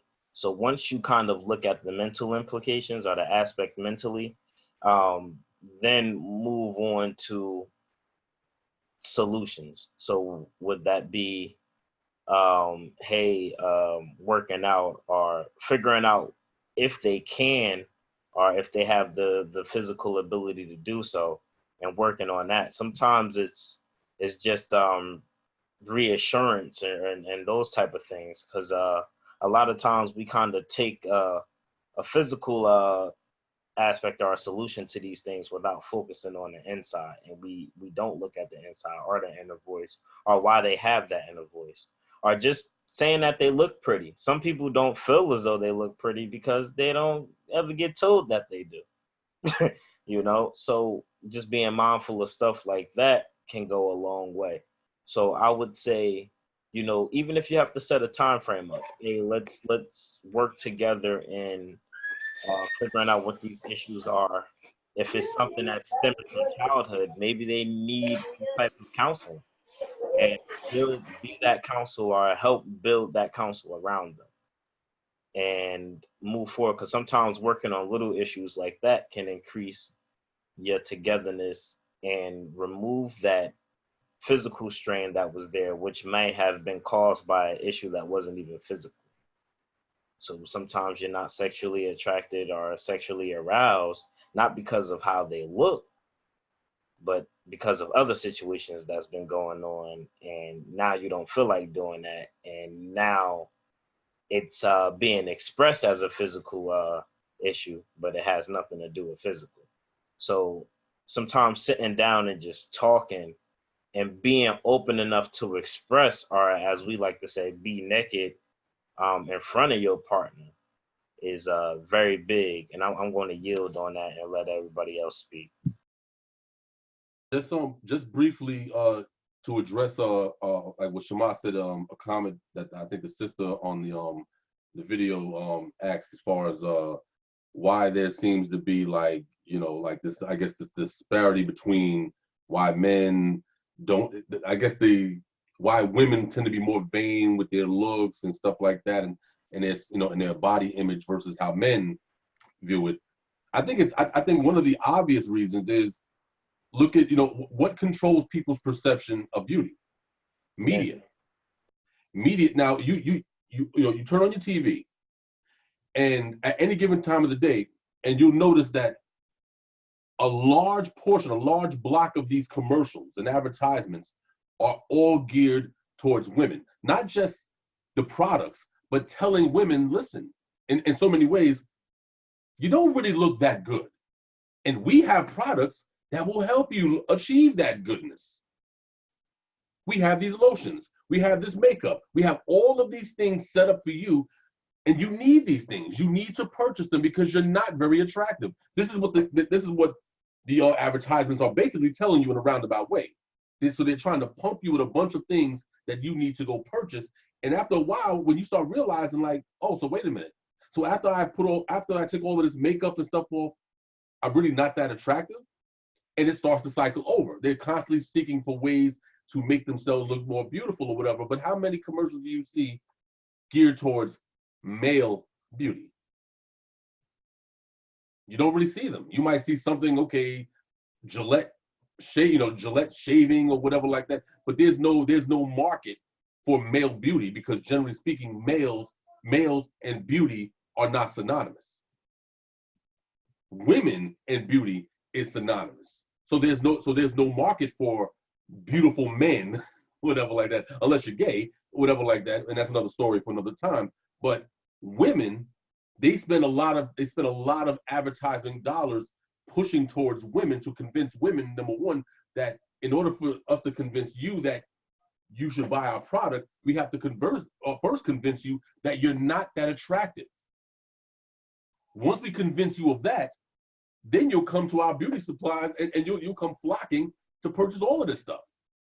So there's an agenda to to convince women who I believe that they already think that they're vain anyway, to convince women that buying all of these products, and it kind of like it serves itself. They are using women, their insecurities, to purchase the products, and the products are serving the benefit of convincing the women that they're not attractive, and it's a cycle that goes on and on and on. And men don't have the benefit of that.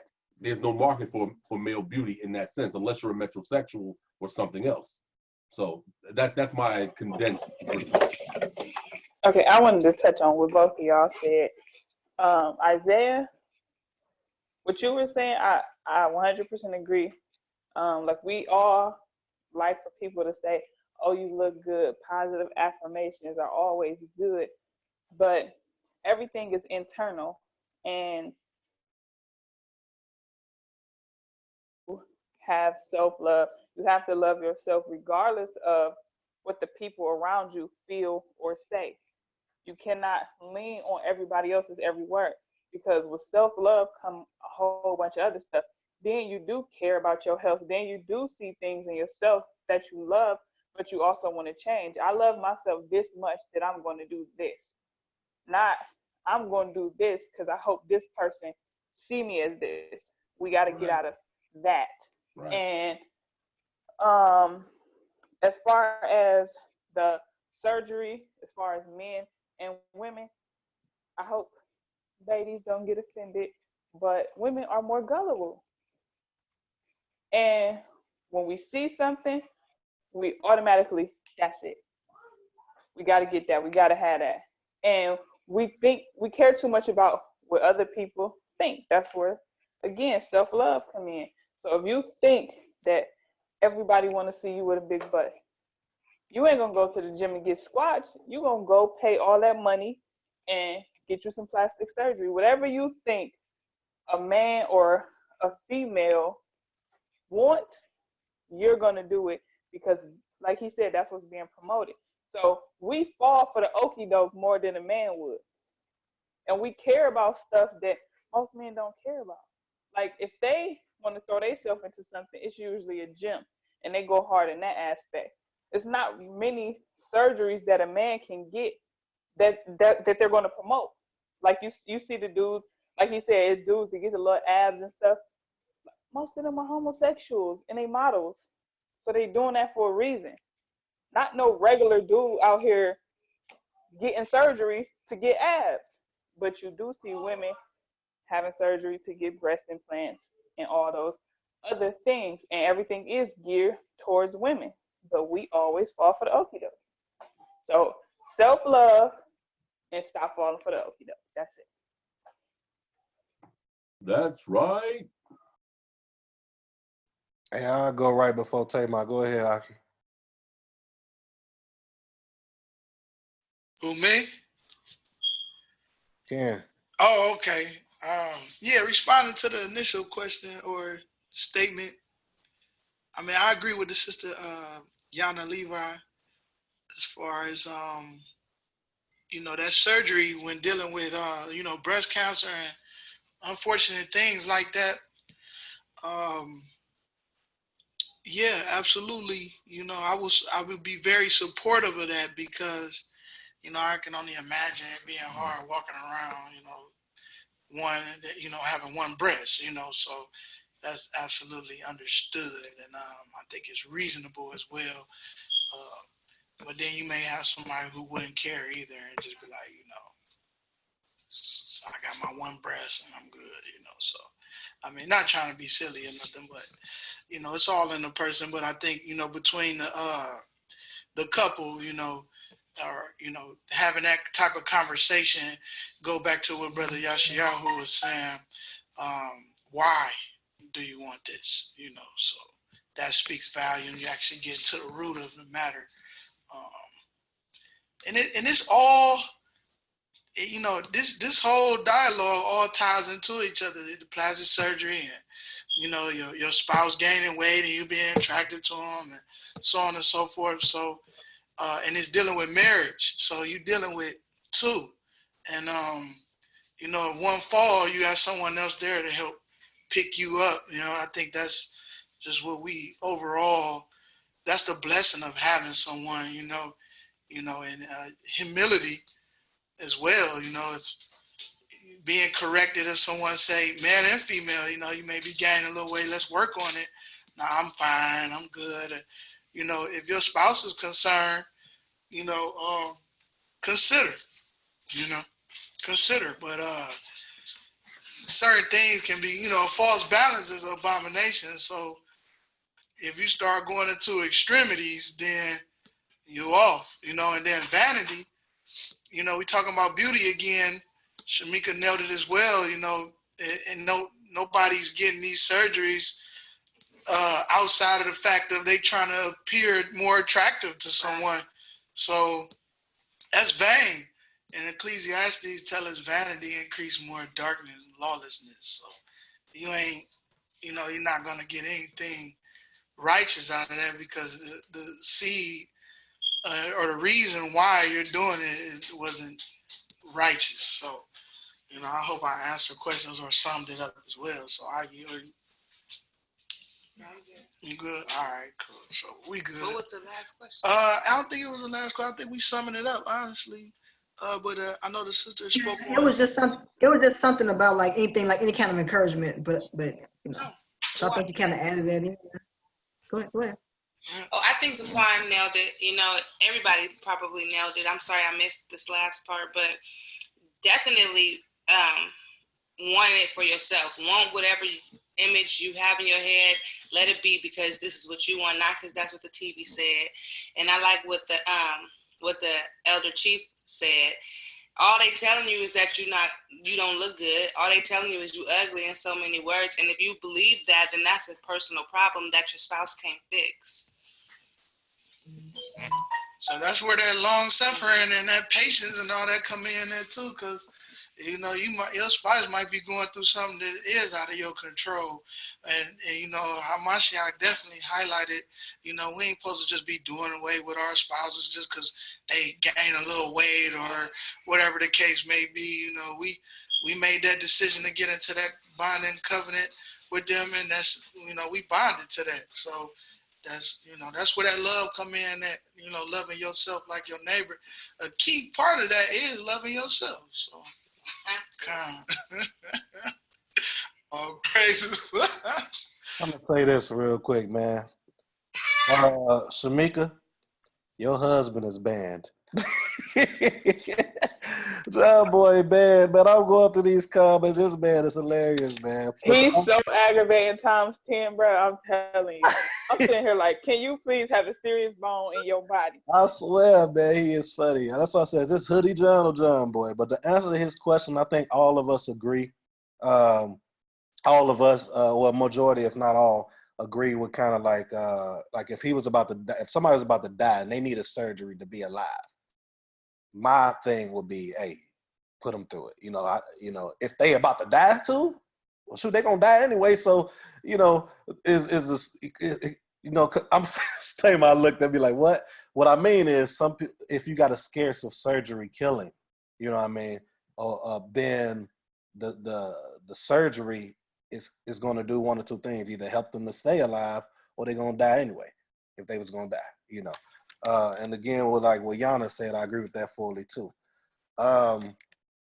I really don't have anything, to be honest. This was good. I think my only encouragement would be try to love yourself, man.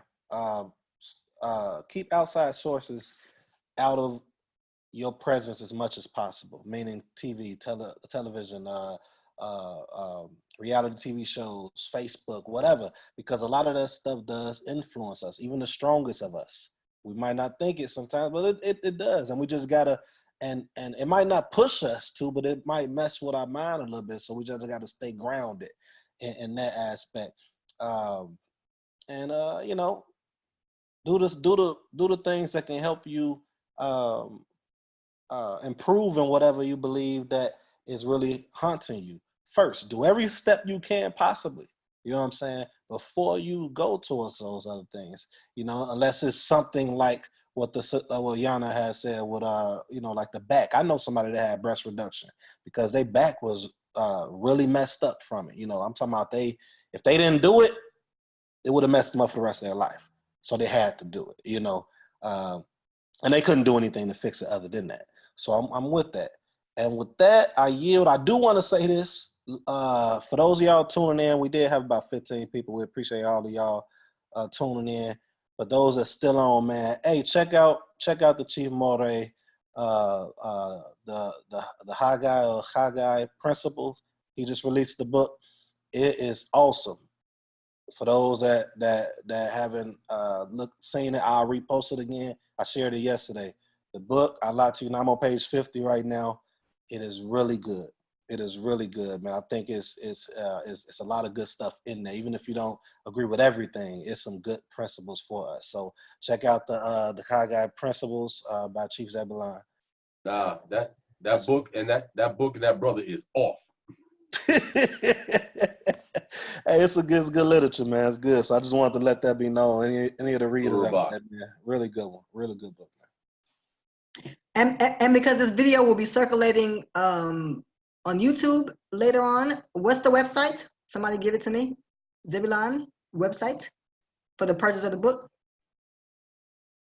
No, I'm saying say it. Can you say it? No, I thought you was basically saying, you know, to send it to you and you whatever. But yeah, you can just go straight to betaguda.com, and obviously, you know, you go to the website, it's self-explanatory. Obviously, anybody who's ever been on a website. But yeah, it's Betaguda, BAYTAGOODAH.com. Betaguda, which means House of Brotherhood. I already shared on my Facebook, y'all. Can I make a suggestion? As all the YouTubers say, since this is going on the YouTube, it'll be in the description below. You always got to point down when you say this. Thank you.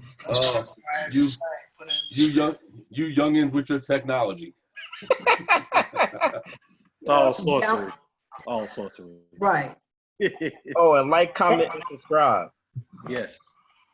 Thank you. Yes. Okay. So we're gonna get ready to close out. I will say just as far as closing thoughts. You know, everybody don't think you can, the only way you can really change somebody is by changing yourself, right? So as a woman, you know, if you have certain things, if you're on the path to change your life, whatever that means, body image, if you start doing it, you know, your husband will likely do it. And then you have women, I'm gonna speak from one perspective, we have a lot of power in our houses and stuff. So if you know, just start changing the way we cook and then season it up. Ain't nothing wrong with seasoning up your vegetables, you know what I'm saying? Making them taste good. And then maybe he'll want to eat some too. And then the same thing with working out.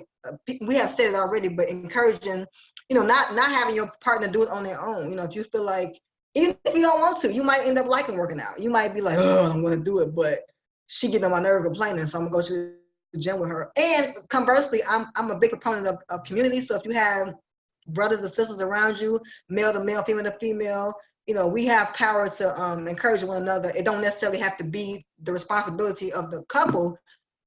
We should love each other enough to support each other in whatever capacity we have. So that's all I wanted to say personally. We thank everybody that joined us, that hopped on. And we encourage y'all each week, you have an open invitation to jump on and share your thoughts. However long or however short you want to be on, you're welcome. And we'll be back most high willing next week's different topic, 12 Central, 1 Eastern, same time.